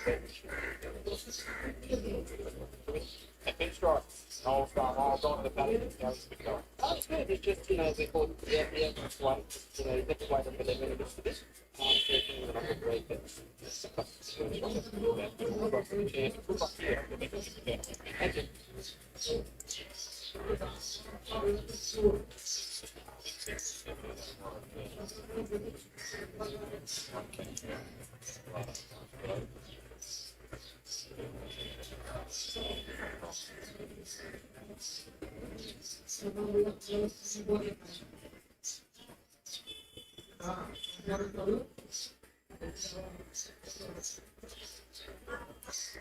$155 for Vincent now. Keep backing it.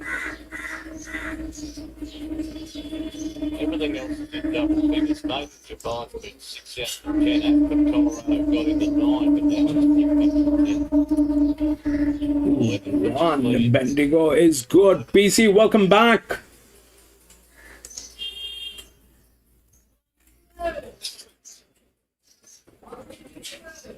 Moving in the line. 75,000 up for grabs here. Bendigo advertise the handicap cake. Let's put in 75,000 units and then it becomes a challenge. Automatically in at 7 probability.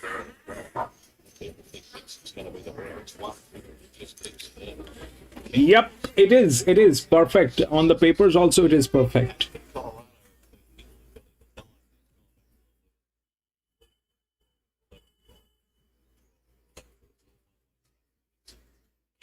I've just put in the long shots which are there.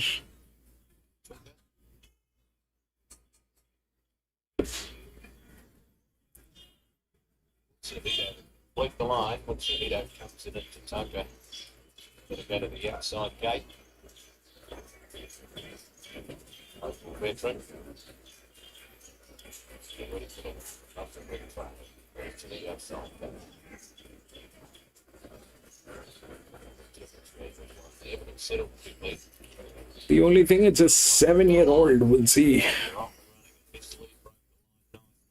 Mixon giving a dig up, trying to be there though, and Tatanka is coming across the wide alley. Warwick Kerner is next, settling just behind them, and Eddie Stone goes up on the fence.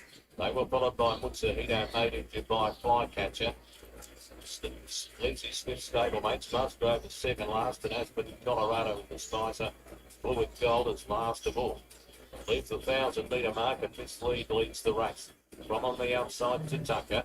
Third placing held down by Eddie Stone. Mixon gets a 1-1 trail, and Warwick Kerner is fifth of the 800. Mutsuhito around the outside a bit, followed by Made in Dubai. Flycatcher and stablemate almost with it, and the other stablemates are together. Musgrave and Ascot Colorado with a lot to do. 600 metres to go. This lead, they're joined in the lead now as they come up to the turn by Tatanka, and Mixon is about to peel. Warwick Kerner going all right, going up in the middle, needing a bit more room, and then getting to the outside. Flycatcher around Mutsuhito in the straight. And mislead Tatanka. Mixon comes to the outside. They were followed further back in the field then by Flycatcher on the outside, and then its stablemate, which is Made in Dubai. Aspen Colorado was wider. Mixon finally gets to the front over Mislead, and Mixon is going to win the money. 4-7, Mislead. 11. Third placing Flycatcher over Made in Dubai. Next it was Mutsuhito, then Musgrave, Warwick Kerner, Aspen Colorado, Tatanka, and Eddie Stone Absolute. Mixon number 4, Mixon down here. Would have been happy to lead, but then he went to play and lead into that 1-1. This lead's taken some catching, but at the end, Mixon has got it done. Logan Bates ready. Yep. It was a set. I mean, I'll show you what's going on. Well, tips at 4, 10, 1, and 3. It's fairly open betting, but of course So we'll have the to one was $4, good. All right, that is the only handicap on a 1400 meter. $6. Though it is relaxed, but it is the only one which is handicapped. On the papers, it is looking good. Absolutely good. Now, $9 out the 950 of them. if we go through the handicapping, that 7 is a BB with a lot going on, and 4 probably had the best jockey. These two are the best jockeys that are there. These two.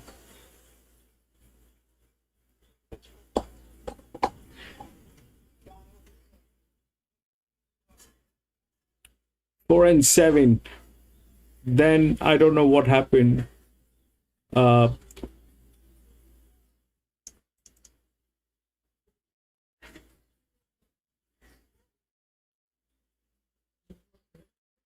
Seven was given a lot of advantage. That's all.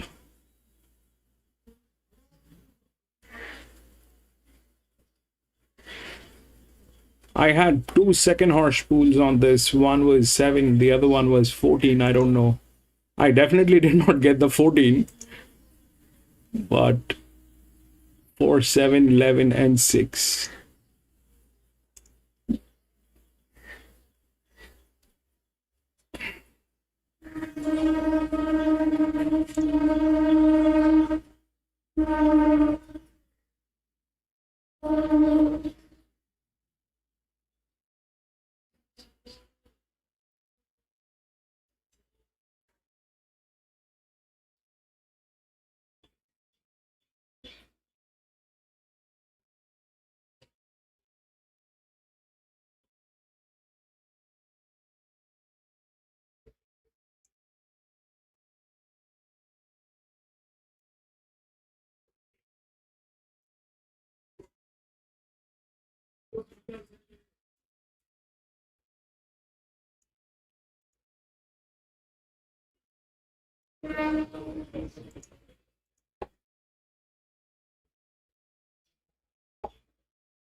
Now riders on the track heading to the start line, 6 heading to the gates.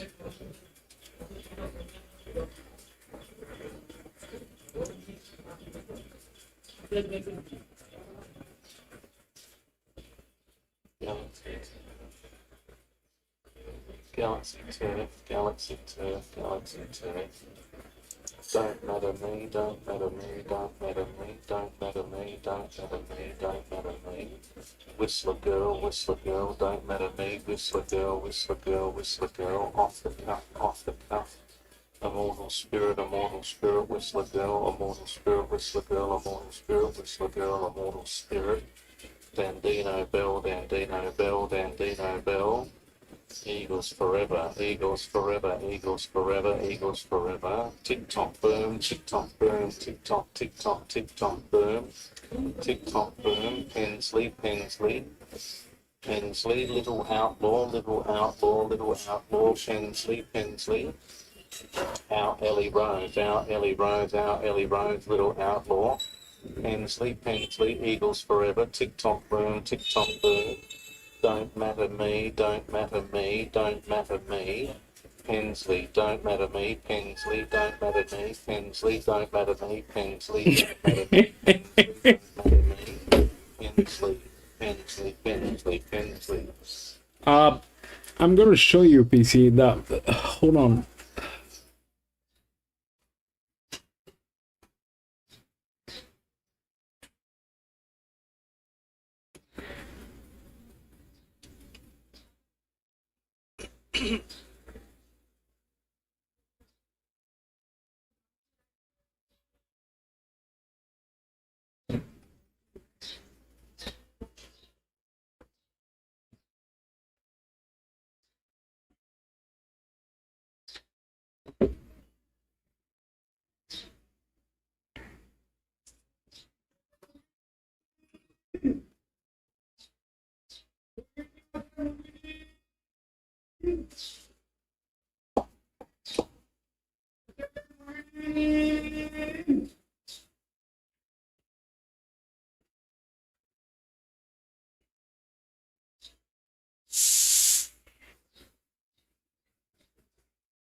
Right, this is what I have. So we know the odds, which is 1, 2, 5, and 3. That's 1. 2, 5 is here. 3 is here. 1, 2, 5, and 3. So 1 is the favorite. If you look at 1, it's going very strong. This horse is there. I mean, it is the only one. It is very strongly handicapped. It is not the only one that is handicapped, but it is the linear. It's got everything that's necessary to win this. I don't doubt this. The 1 is good.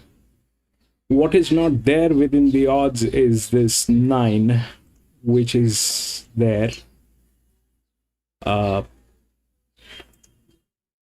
And this 7. These two are checks. 1 is the favorite. 9 and 7. 7 is the outer drift. All right. It's got 4 league races and it actually won one of them. And it's been given a drift. That's an advantage which is there. And 9, if we look at the other horses which are there, this one has 4 races. It is going to run neutral. This one is going to run neutral. It's a 1,000-meter race. The team is also a very obnoxious team. They're kind of drifting 65% off. That means they're incurring losses for some reason, but that horse is quite capable of doing the damage. If we look at the number of races that has happened between number 1 and number 9, the number 1 has 13 races, wherein number 9 has 4 races. If we look at the ROI is much higher on 9. This race, this horse has been making money, and it's been making it's a contender. It's one of the horses which are there. It's going to run neutral, and it's there. It is there. It is just there. It's well within the BBs, and that's one of the horse that I think is quite capable of doing the damage. I'm talking about the ones which are not there within the odds. These are all within the odds. Which are not within the odds is 9 and the 7, which is the outer drift. And this one has 4 league races. 1 it actually won. Possibilities are endless. The 9 is in not good hands. Not in good hands. It is a drifting team. It's like that. 2 of the best jockeys which are there. 4 definitely has a very good jockey with a lot of stuff going on, but the jockey on the 1 doesn't have advantage. So if we talk about alliances, we also have to talk about what happens when it is just the opposite of alliance. So this is in that situation. But on papers, 1 looks absolutely stunning. Resistance 9 and 7.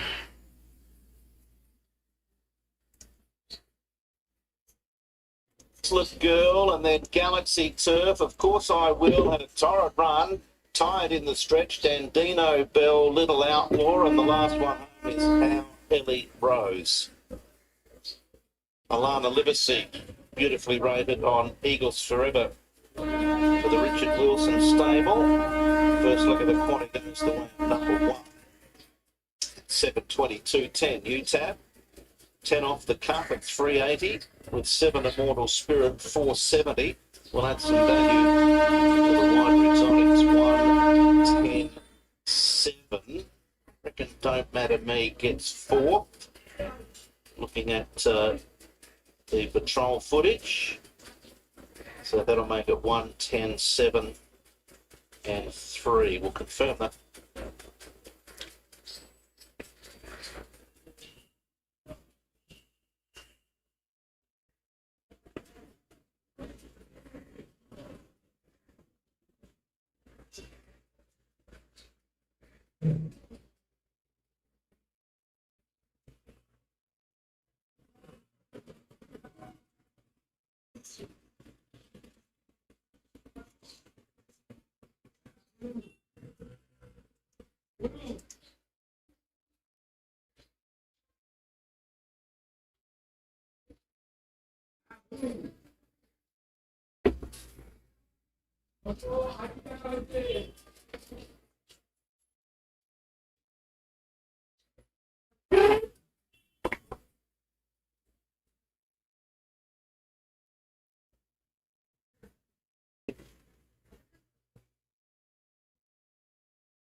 Now for the Prestige Jaco handicap.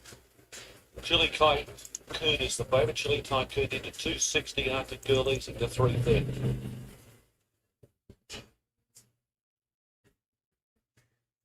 Chili Tycoon carrying on camping up the Girl over there. So too is my boy. Nick moving around. Four, Mr. Ball carrying 4 of Mr. 4 and Mr. 4 of Mr. Carry on camping. 3 penny opera. Tino. Seems like it.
Back of the gate.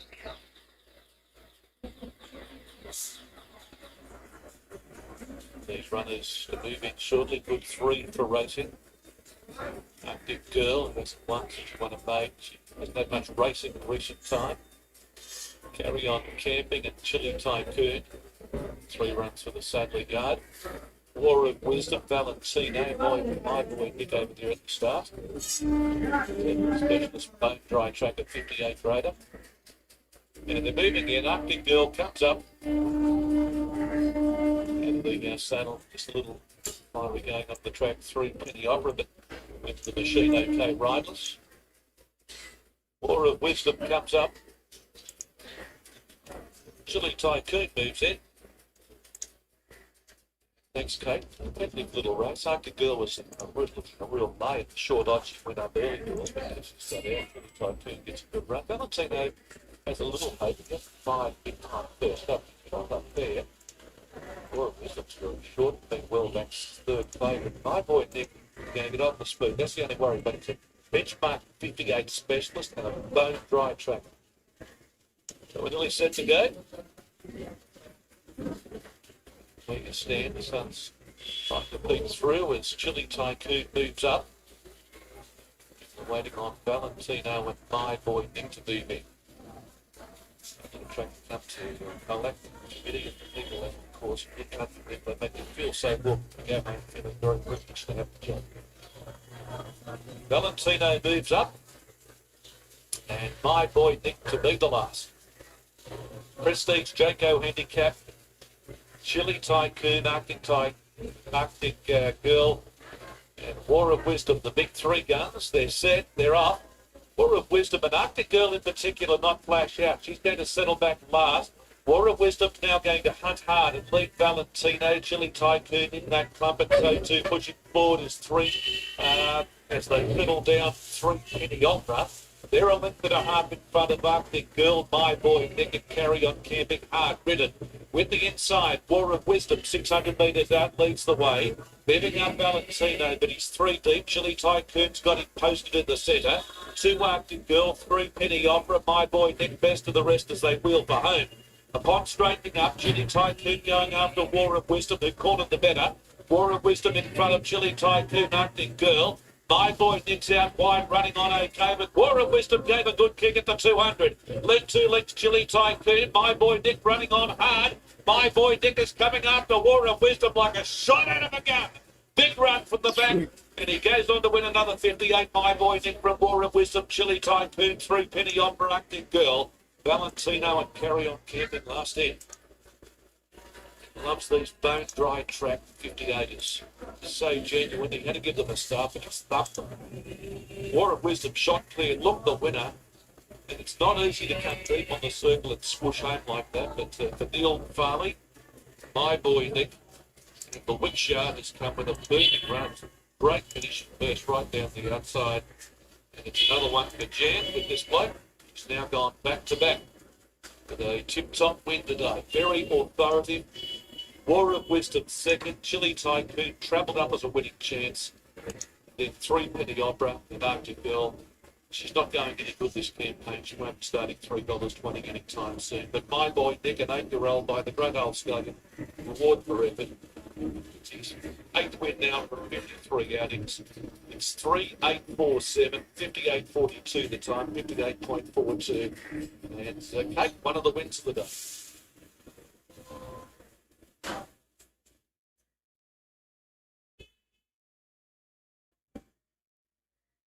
My boy Nick.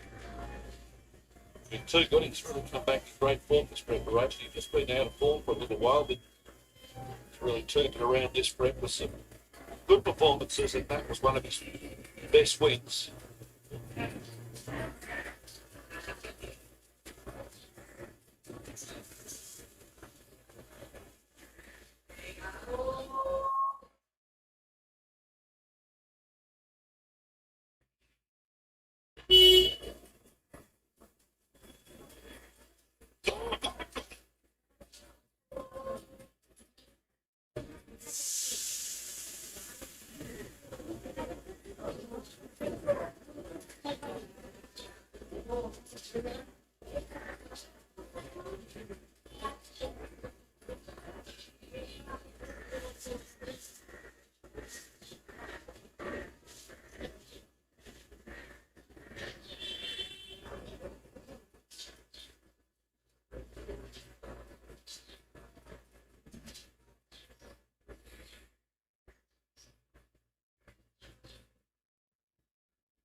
Johnny W on 4.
If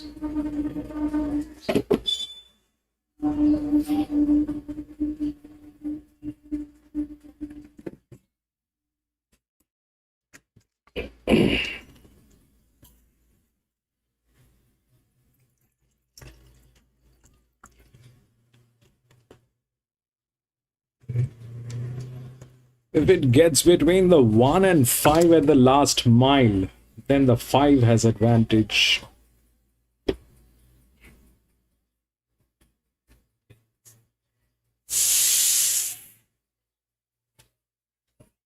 But you time for it. What's interesting on these results, now I know that the room early went through one of those slips of right that earlier the suspension. It came back and flipped it at the start. Right through the event there, that's the control. Yeah, it's not that all, I think down.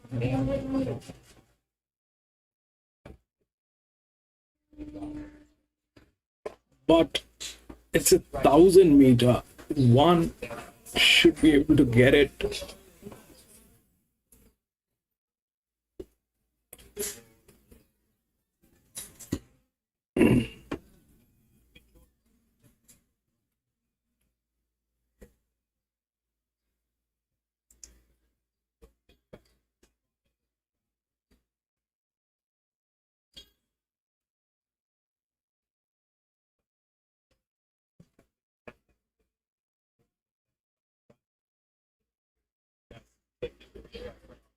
I see the big space, that lot of trials there. They know it.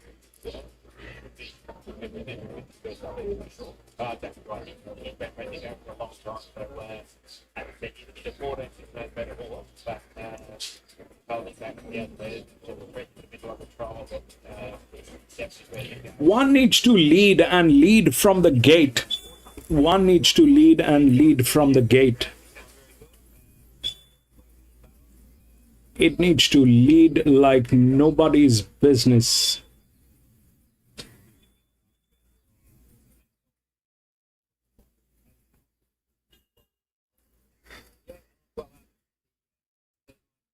Here is what's going on. If you look at the 1 and the 5, they're almost the same gate speed.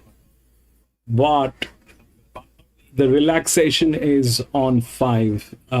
1 and 5, if we look at, they both got the same gate speed. The relaxation is on 5. So if the 1 doesn't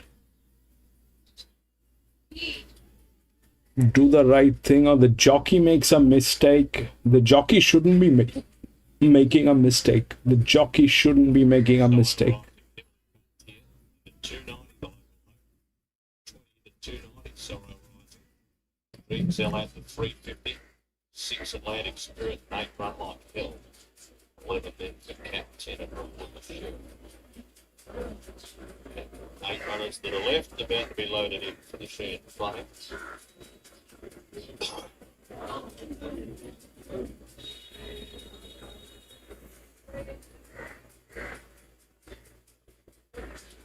Next gate, yeah, this is the share flank.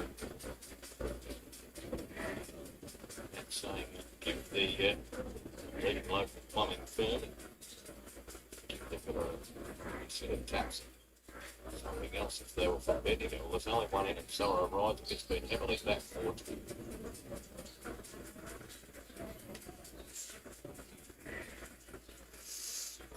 Run, baby.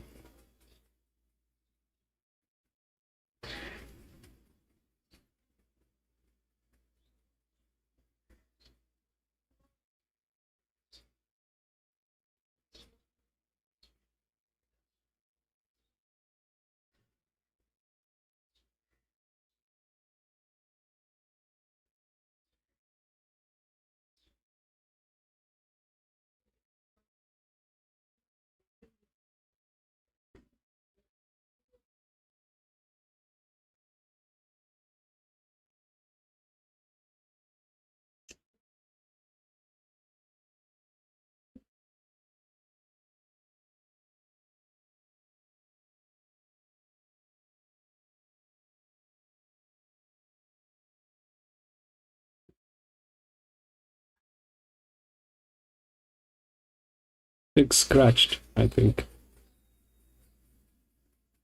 Or is it there?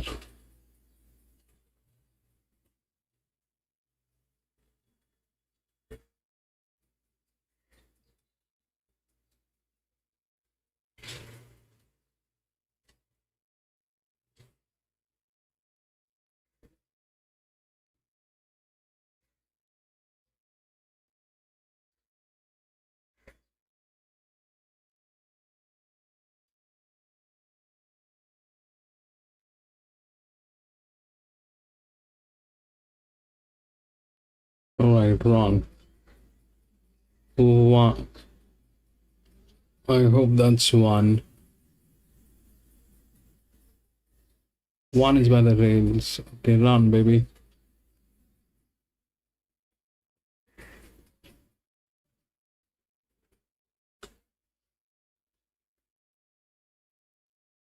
That is 7.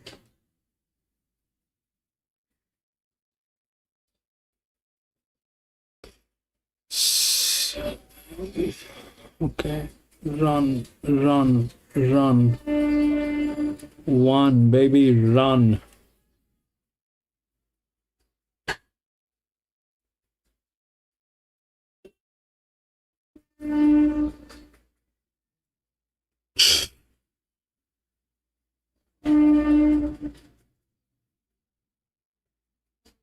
Three.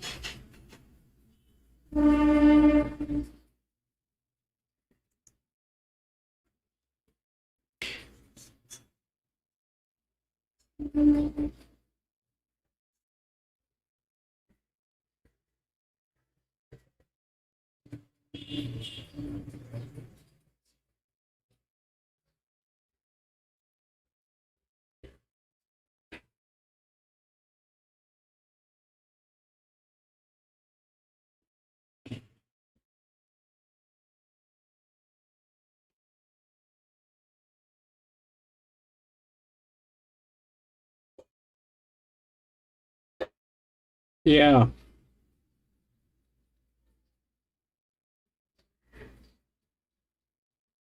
So that's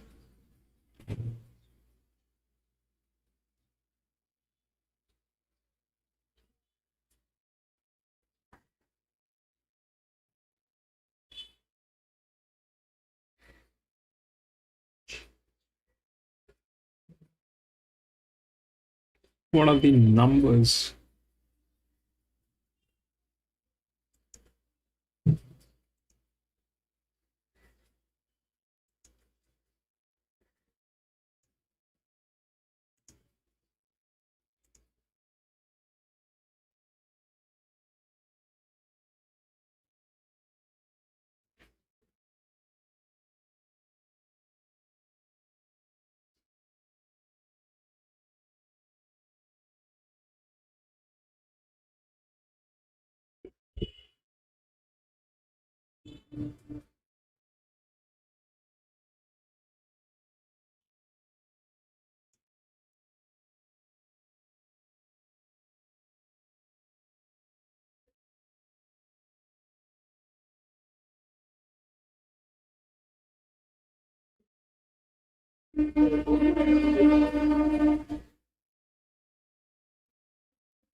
Eight, 11.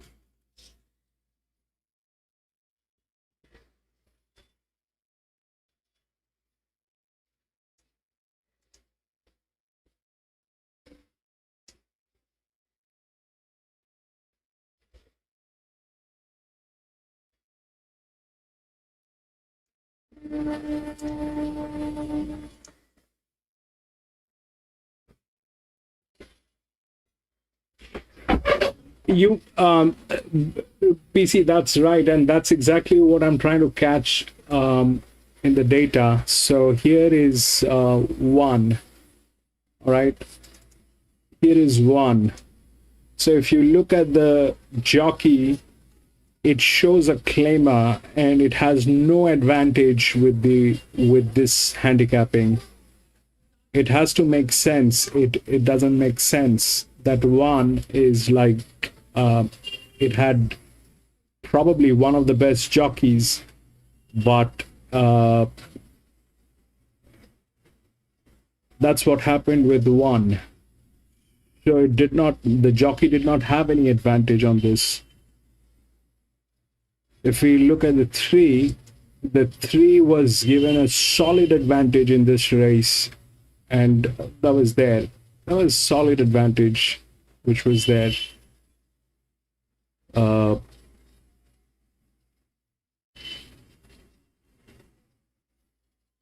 It's a 4-year-old mare.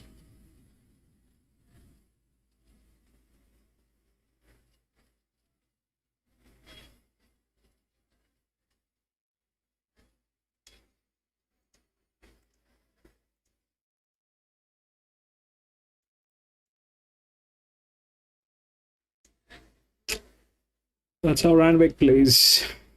Same age.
I'm out of this one.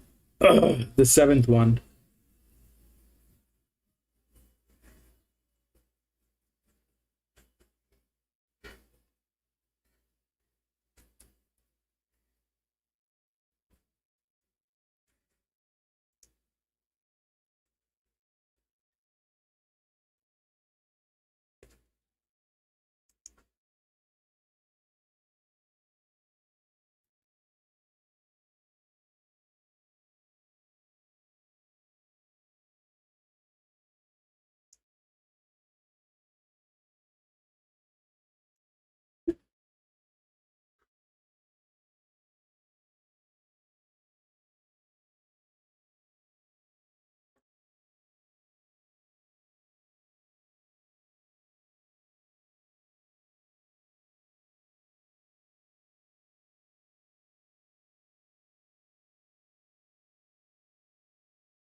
6-year-old. That 13 is a 6-year-old. Next up, Dawnting on the rails from Sound of Jura. Then Al McPherson. Next in the race then was I Love Coffee from Alabama Blitz and a better length and a half off the trade works is at the tail end of the field. Going down the back straight.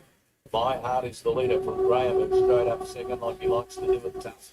Coco Jen will get the run of the race third. Speed looks okay. Fourth over on the inside with 3 Earls. Then 2 to Brand New Deal running fifth from Undaunting. They're followed next by Sound of Jura looking for something to take it into the race. Brand New Deal's trying to get going from El McPherson held up on the fence. Then Alabama Blitz, I Love Coffee and Trade Works was the last one. The leader here is My Heart from Graham. 2 of the locals there, 3 lengths. They've got Coco Jen on the chase now. Sound of Jura's gone to the outside. He's got to do it alone. He's gone round Brand New Deal and Undaunting as they swing the bend. My Heart and Graham, they're starting to shorten stride a little bit now. Al McPherson's run up behind them, about to get a split. Wide around Undaunting, then Sound of Jura. Alabama Blitz the outside. Race changing complexion here. Undaunting's arrived on the scene with Coco Jen getting another go on. Sound of Jura still trying to pick them up. Coco Jen from on the outside, Undaunting and Alabama Blitz is rattling home over the top. Is he? And I Love Coffee on the outside. Not sure here. I Love Coffee and Coco Jen. I think they're the 2 principal ones in front of Alabama Blitz. Undaunting. Trade Works ran on and Sound of Jura was close. Then Al McPherson from Graham and My Heart. Next in the field was Brand New Deal. And last to finish was 3 Earls. I Love Coffee's come from nowhere here at Alabama Blitz. And Coco Jen. And it's going to get at the outside. I kid you not, it was never in the call, but it's got up. I Love Coffee. Number 5. In the last stride, it's going to nail Coco Jen. And Alabama Blitz and Undaunting and Sound of Jura will go down not much and run 4th and 5th. Big win. Logan Bates gets a winning double. This one for the informally Hope stable of Brand Gelding 4 by I Love This City from 2 for 3. Raced by W Bonus. Number 5. Second, probably go to Coco Jen. Gee, she was gutsy. I had a look at the canvas, a fair way out. Just get that Laurie Curry. She's in a photo with Alabama Blitz for 2nd place, actually.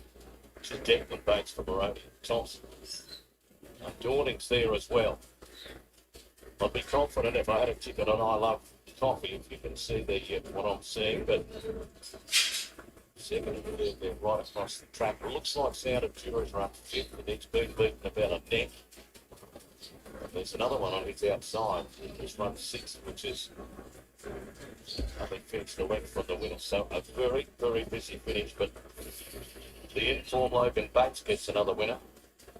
And the veteran Lee Hope, he's been training plenty. He's been training up a sort.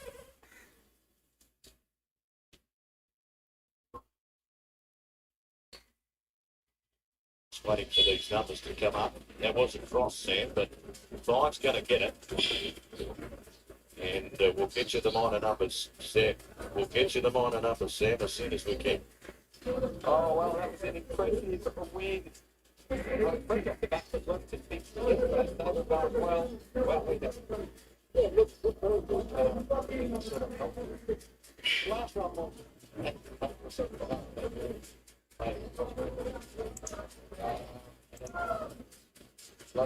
was good job, a little bit well. Once you get out, and once you got it out,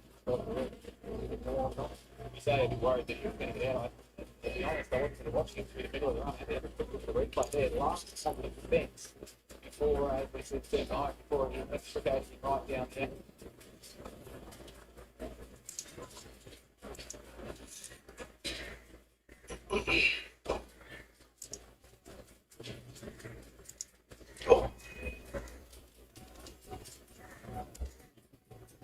Dingle, bladingle, dingle, bladingle, dingle, bladingle, actually. Hogan, dingle, bladingle, dingle, bladingle. Johnny Cigar, Johnny Cigar, Johnny Cigar. Badonky donk, badonky donk, badonky donk. Salamigos, Salamigos, Salamigos, Salamigos, Salamigos. Persian Empire, Persian Empire, Persian Empire, Persian Empire. Persian Empire.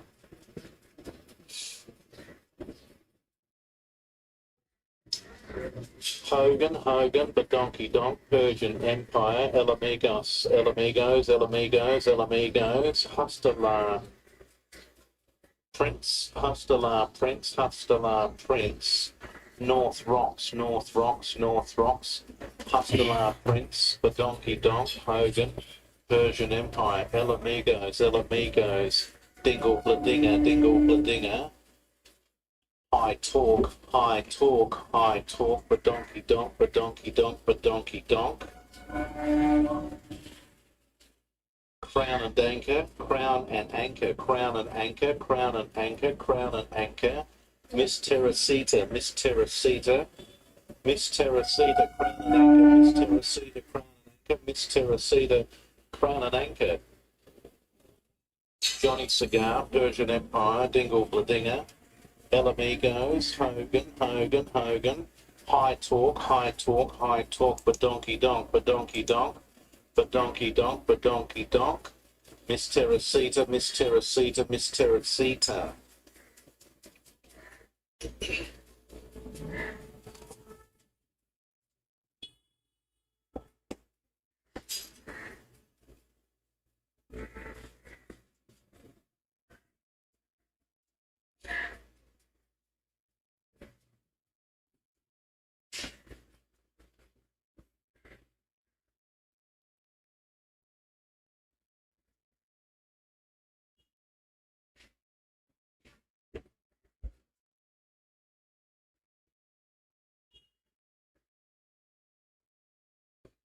At the start, don't we, bro?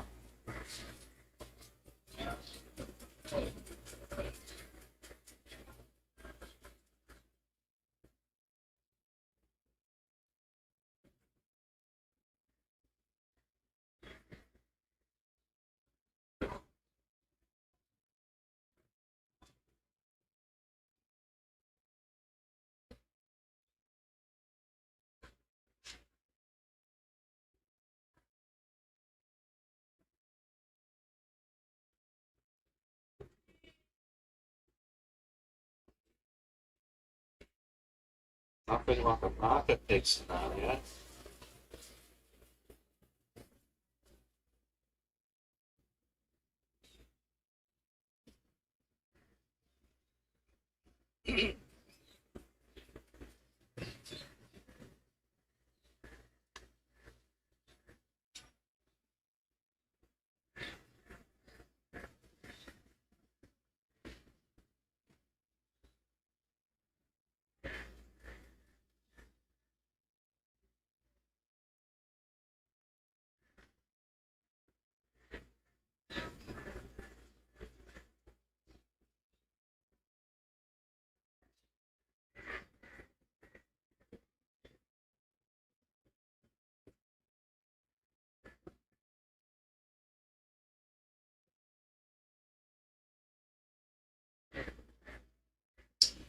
All right, runners starting to load up.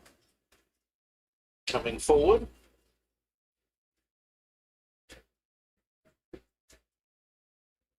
Runners moving in. Race number 8. It's the Muir's Handicap. Late scratching was number 5. And they move up $4 the favourite, Badonky Donk, number 1. At $4 now, out from $3.60. $4.20 out to $4.40 Persian Empire. There's money for High Talk, $6.50. Solid in the betting, Crown and Anchor at $6.50. $8 to $7.50 Johnny Cigar. Was at $9 not long ago, so he's been supported. Miss Teresita, Hustler Prince both at $12. $16 for North Rocks has had specking. So host of chances with just a couple to load, including Johnny Cigar and Badonky Donk for the staying race of the day. The Muir's Benchmark Handicap. Toppy looks like it'll jump favourite Badonky Donk back into $3.90. And it's about to move forward. Badonky Donk along with Johnny Cigar. Taylor Johnston rides North Rocks, replacing Maggie Collett. That was a late jockey change.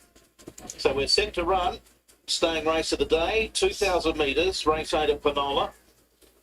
A circuit, 220 metres of the track here at Penola, and the gates open and they're off and racing and stepping beautifully off the inside, Crown and Anchor. and it's taking the lead through the early stages, but Dingle Bladinger and High Talk Wider out zooming over. Miss Teresita's in the first 4 or 5. Persian Empire holding a nice prominent spot on the rail as Dingle Bladinger ran right off the track. Settling about midfield, one off the fence is Hustler Prince, and then there's a gap of 3 lengths to Johnny Cigar, but Donkey Donk. 2 further back is El Amigos, and the last one is Hogan. There's a bit of speed on up front as they head to the 1400 metres. Crown and Anchor is again copping some pressure from Dingle Bladinger. Persian Empire, Miss Teresita, and now High Talk is opting to ease back and look for a little bit of cover, at least get some type of rest as the others really power on.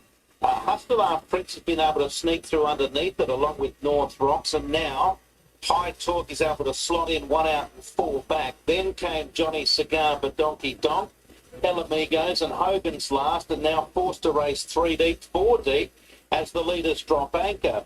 Crown and Anchor shows the way, heading to the 900 metres, 2 lengths on Dingle Bladinger. Persian Empire looks to have every conceivable chance in the run. Miss Teresita likewise. Then Hustler Prince from North Rocks, Hogan, but Donkey Donk being shaken up to improve. High Talk Johnny Cigar is towards the rear with El Amigos. It's a packing field down the side, 600 metres to run. Crown and Anchor still got a lot of these off the bit. Persian Empire's looking to shoulder through underneath. There's not quite enough room there. Hustler Prince of Badonky Donka joining in. North Rocks is looking some hope as well as dropping out Miss Teresita, rounding the bend. Crown and Anchor's done all the heavy lifting, but it's vulnerable as Hustler Prince took the lead. North Rocks and Badonky Donk might have the final say. Persian Empire sticking on gamely. It's Hustler Prince, Crown and Anchor, North Rocks and Badonky Donk. It's Hustler Prince, North Rocks, Badonky Donk. North Rocks and Badonky Donk. North Rocks. North Rocks got the money from Badonky Donk. Photo finished third. Hustler Prince or Persian Empire. Crown and Anchor just tired through the final couple of 100 metres. Then El Amigos, followed by, at the head of the others, Johnny Cigar. Next in, across the line, was High Talk, who actually folded up towards the final 300 metres. Beat a couple home. And this is what I have for the 8th one. We know the odds 1, 7, 11 and 5.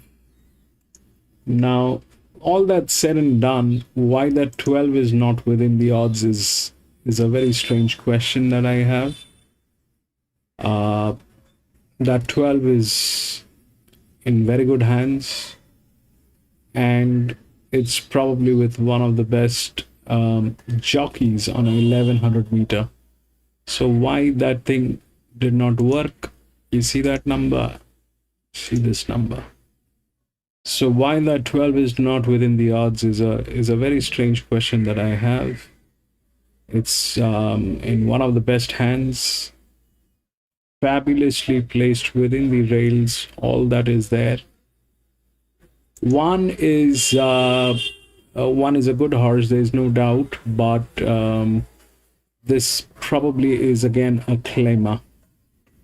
So that is there. 7 and 11 has adequate amount of advantage. The highest advantage has been given to this 13, which is with the highest advantage, but 7, 11, they have adequate advantage. If it's between 7 and 11, 11 is better. Now the question is why the 12 is not there. I'm not sure of how this is. So if we look at this one, the 5 went through because it's a 1600 meter, and it doesn't make sense with the results 5, 7, 10. Though everything is within the thing. So we had a feeling about the 10. The 10 definitely got through. I am not getting this the way they are playing. 5 definitely with the jock. Let's say we do that. So 5 definitely with the jock, 10 with the performance and the way things have been laid. And they also tailing gates. 7, 5, 7. So 7 was very strongly handicapped. It was difficult for 7 since it had just one race. That's pretty much the thing. And 9 was 9 was in good hands. So 9 is a 4th place with advantage. So that, let's not talk about that. Let's talk about the 5, 7, 5, 7, 10, and 9. So 5 with the jaw, 7 was handicapped, but it went through, and 10 with the performance and the placing. If we look at this one, it's an 1100 meter. This distance is with the jockeys. The horse do not run on itself. That is as straight and simple as that. Why that 12 is not there is beyond my understanding. And it has numbers. I mean, if we compare all these 4 horses, after one, it's 12 in performance. This is how it is. 5 is very strongly handicapped. Very strongly handicapped. So that's what it is. And I don't know why. I don't understand the way they're playing, and that 12 is a check.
Strumps and what to whistle down to.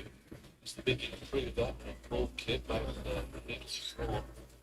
Off the defense going to go forward today. Thunderforce just a bit of pressure on that.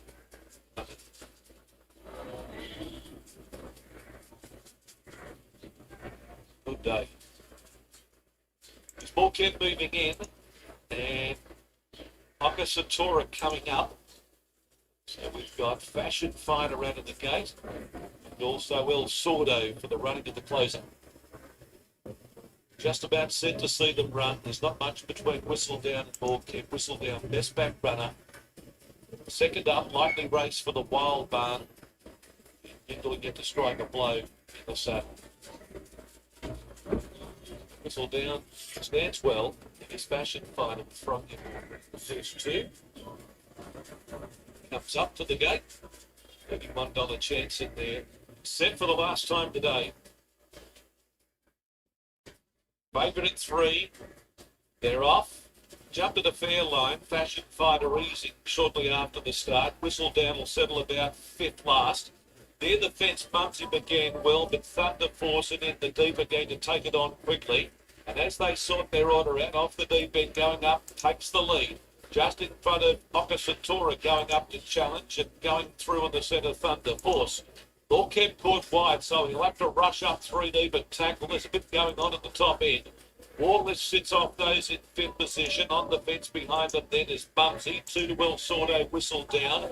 Always Fiorente and Fashion Fighter. Speed looked pretty good. Okasatura took over, run to the far part of the track. Led the way by a half length on Ball Keb, and they're 2.5 off the deep end, and on the outside Thunder Force past the 800 there, followed by War List, and on the fence behind those is Bumsy. Whistle Down a fair way back in the field, running about 4th or 5th last. Outside of it as they come to the bend, El Sordo about to pull out and start a run back in the field then as they come up towards the bend, always Fiorente, and the other one's not travelling well. Fashion Fighter restrained out of the race.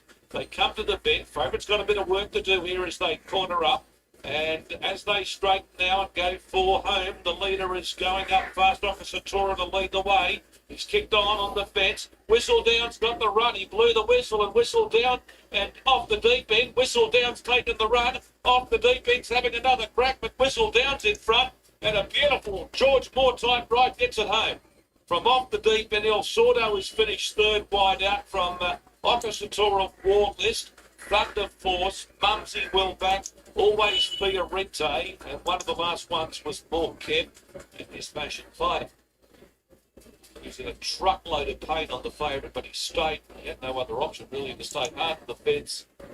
The seas parted, his head's turned for home, got the run, and the heavily backed favourite has been able to go home and score. And in the end, won by a length, and a big with more wins to come after that performance today. Only the likely race is this 5-year-old Nearby Superstar. In fact, that was only the 7th run. She's won well. Off the deep end's done a good job on the speed. Okasatura finishing third, or El Sordo third, just in front of Okasatura, right on the line. Been interesting to see when it was trading in the race. It was about 3rd or 4th last on the bench, coming towards the bend. Got the inside run for Simon while Whistle Down races home to win 2nd up today. Won 2nd up last preparation in a highway mate. It's 16, 7 and 5 at a time of 1:37.47.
solid advantage on that horse. Solid advantage.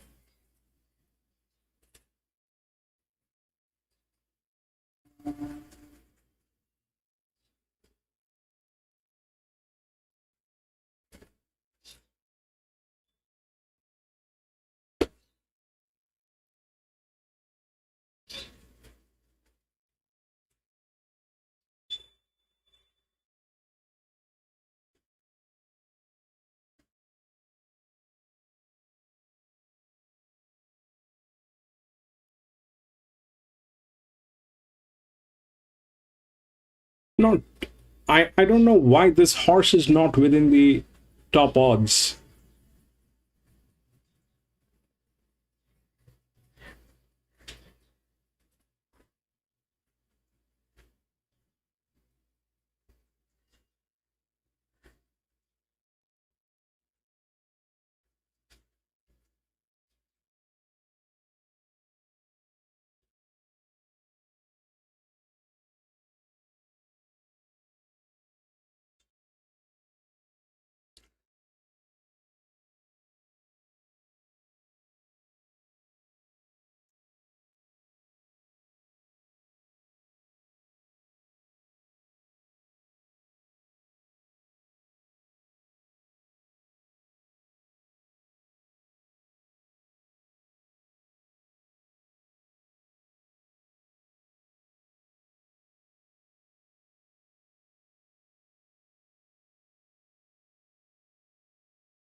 This is the same jockey with the claimer.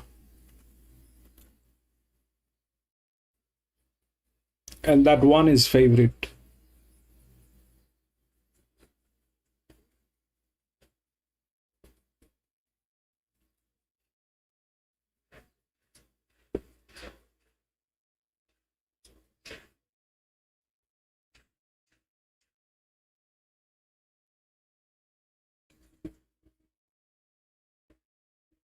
Time though. Bring a really actually a man here who's very well blooded there up. So last week it's hard beat. Yeah, she's a mare with a lot of promise. Before she had twins about 3 years ago. Came from time with her. She's a mare that really likes to stay out of ground, so a little bit like it was going to hard enough, but it's still a good forward cut. So yeah, she'll sit off them and come down the outside with chair every time today. I was going to say, you'd be happy with the way they've been able to get down the outside today. You just ride her like she likes to be ridden, not get too far over the road. Yeah, absolutely. Steph, we're drawing wide, so Steph's just going to let it balance up and then hopefully make up the ground down the outside. But she's got devastating finish, so she should really pick up this grade. Saw a nice horse go around for you guys on Friday night. Yeah, the funnel, yeah, nice little filly that we actually bred, Handicapping filly. And she's had the showdown in 2 weeks' time. So, yeah, there's 10th bred and 4th, luckily, so hopefully we can top it off a good day. Sure, there's no better time of the year to be in form than sales season. I take you down there that hopefully you got here. Yeah, I went to the Premier Sale at April, and I'll be back there tomorrow and Tuesday. It's a good buy. Yeah, some good value down there. So a lot of breakfast courses too. So that's what we're trying to buy so we can get to these races right on the showdown in future. Do any damage? Not today, no. So we'll wait for this to win so we can fill the bottles and then we'll go there tomorrow. Sounds good. Drop down. Thanks, Ed.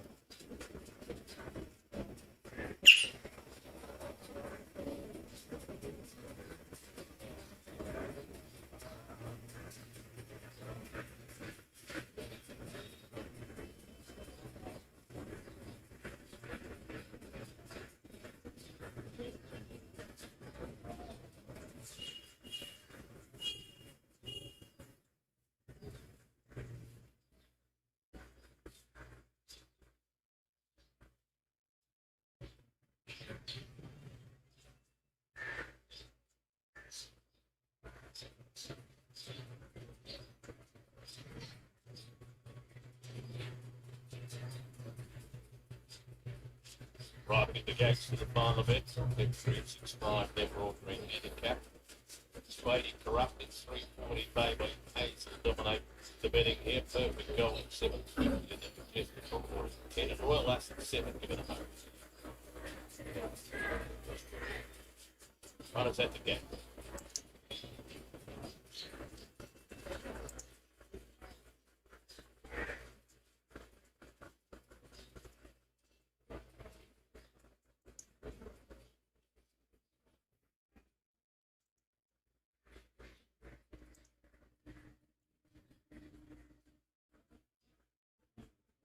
Next game, yeah, 4, 3 and 5 to be alive in the corner. Good luck if you are. Corrupted $3, getting challenged by Baby Hazel Lake.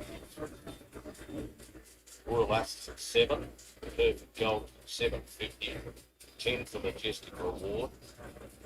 Bell's gone 14 into the left.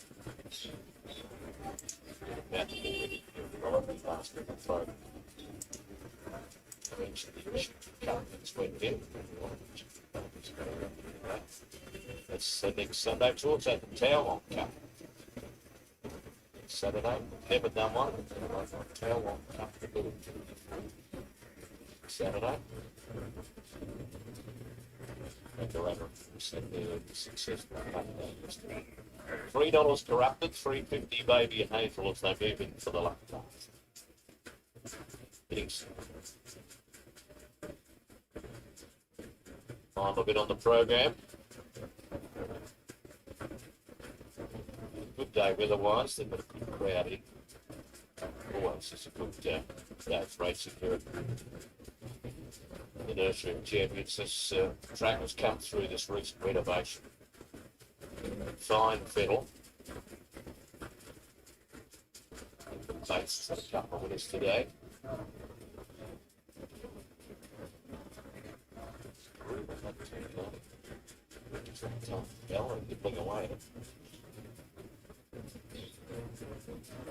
Start of Mr. Duffer's gone up.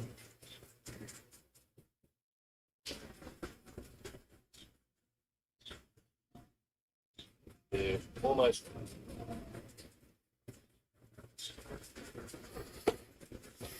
still playing in the quad. Pretty sure the last one's gone in over there at the 1100. Nice golf. One of the golf club tees over there. Start. I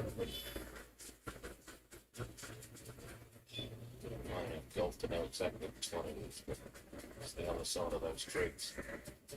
Anyway, the last one's gone up.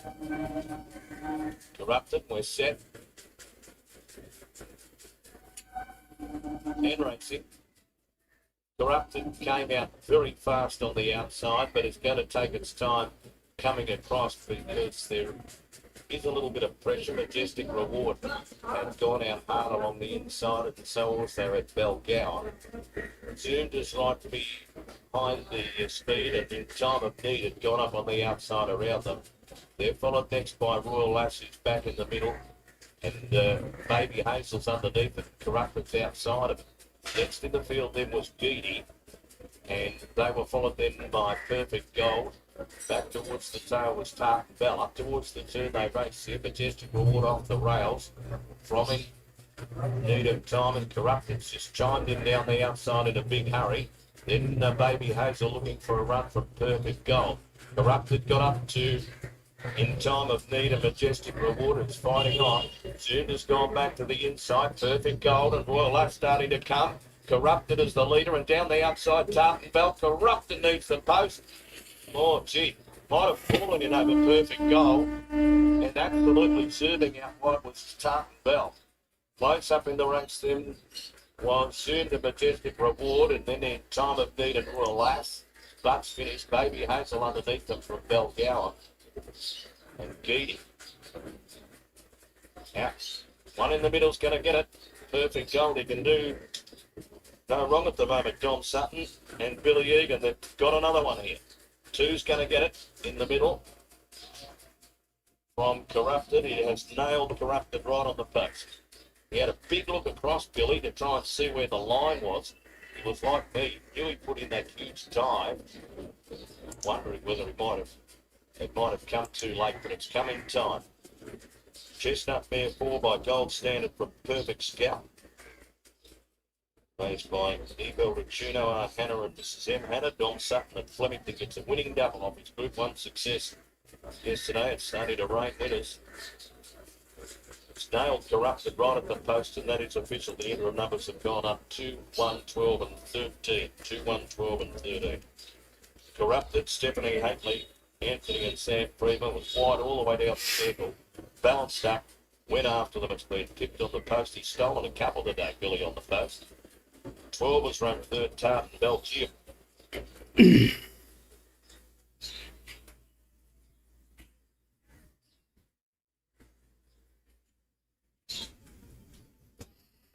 Right, that is it. Ladies and gentlemen, we had 8 races today here at Bendigo. That was the last one. And I'm going to be back racing on Tuesday. So if you have a little time, please come and join me. We will race together, do a little chit chat. And thank you so much for being there, my friend John. Bro, thank you so much for being there. PC, I don't know if you're still there, but thank you so much for being there, PC. I think that's it. Thank you, gentlemen. Have a great day. I'll see you on Tuesday. Stainless steel. Can you weld that with an oxy?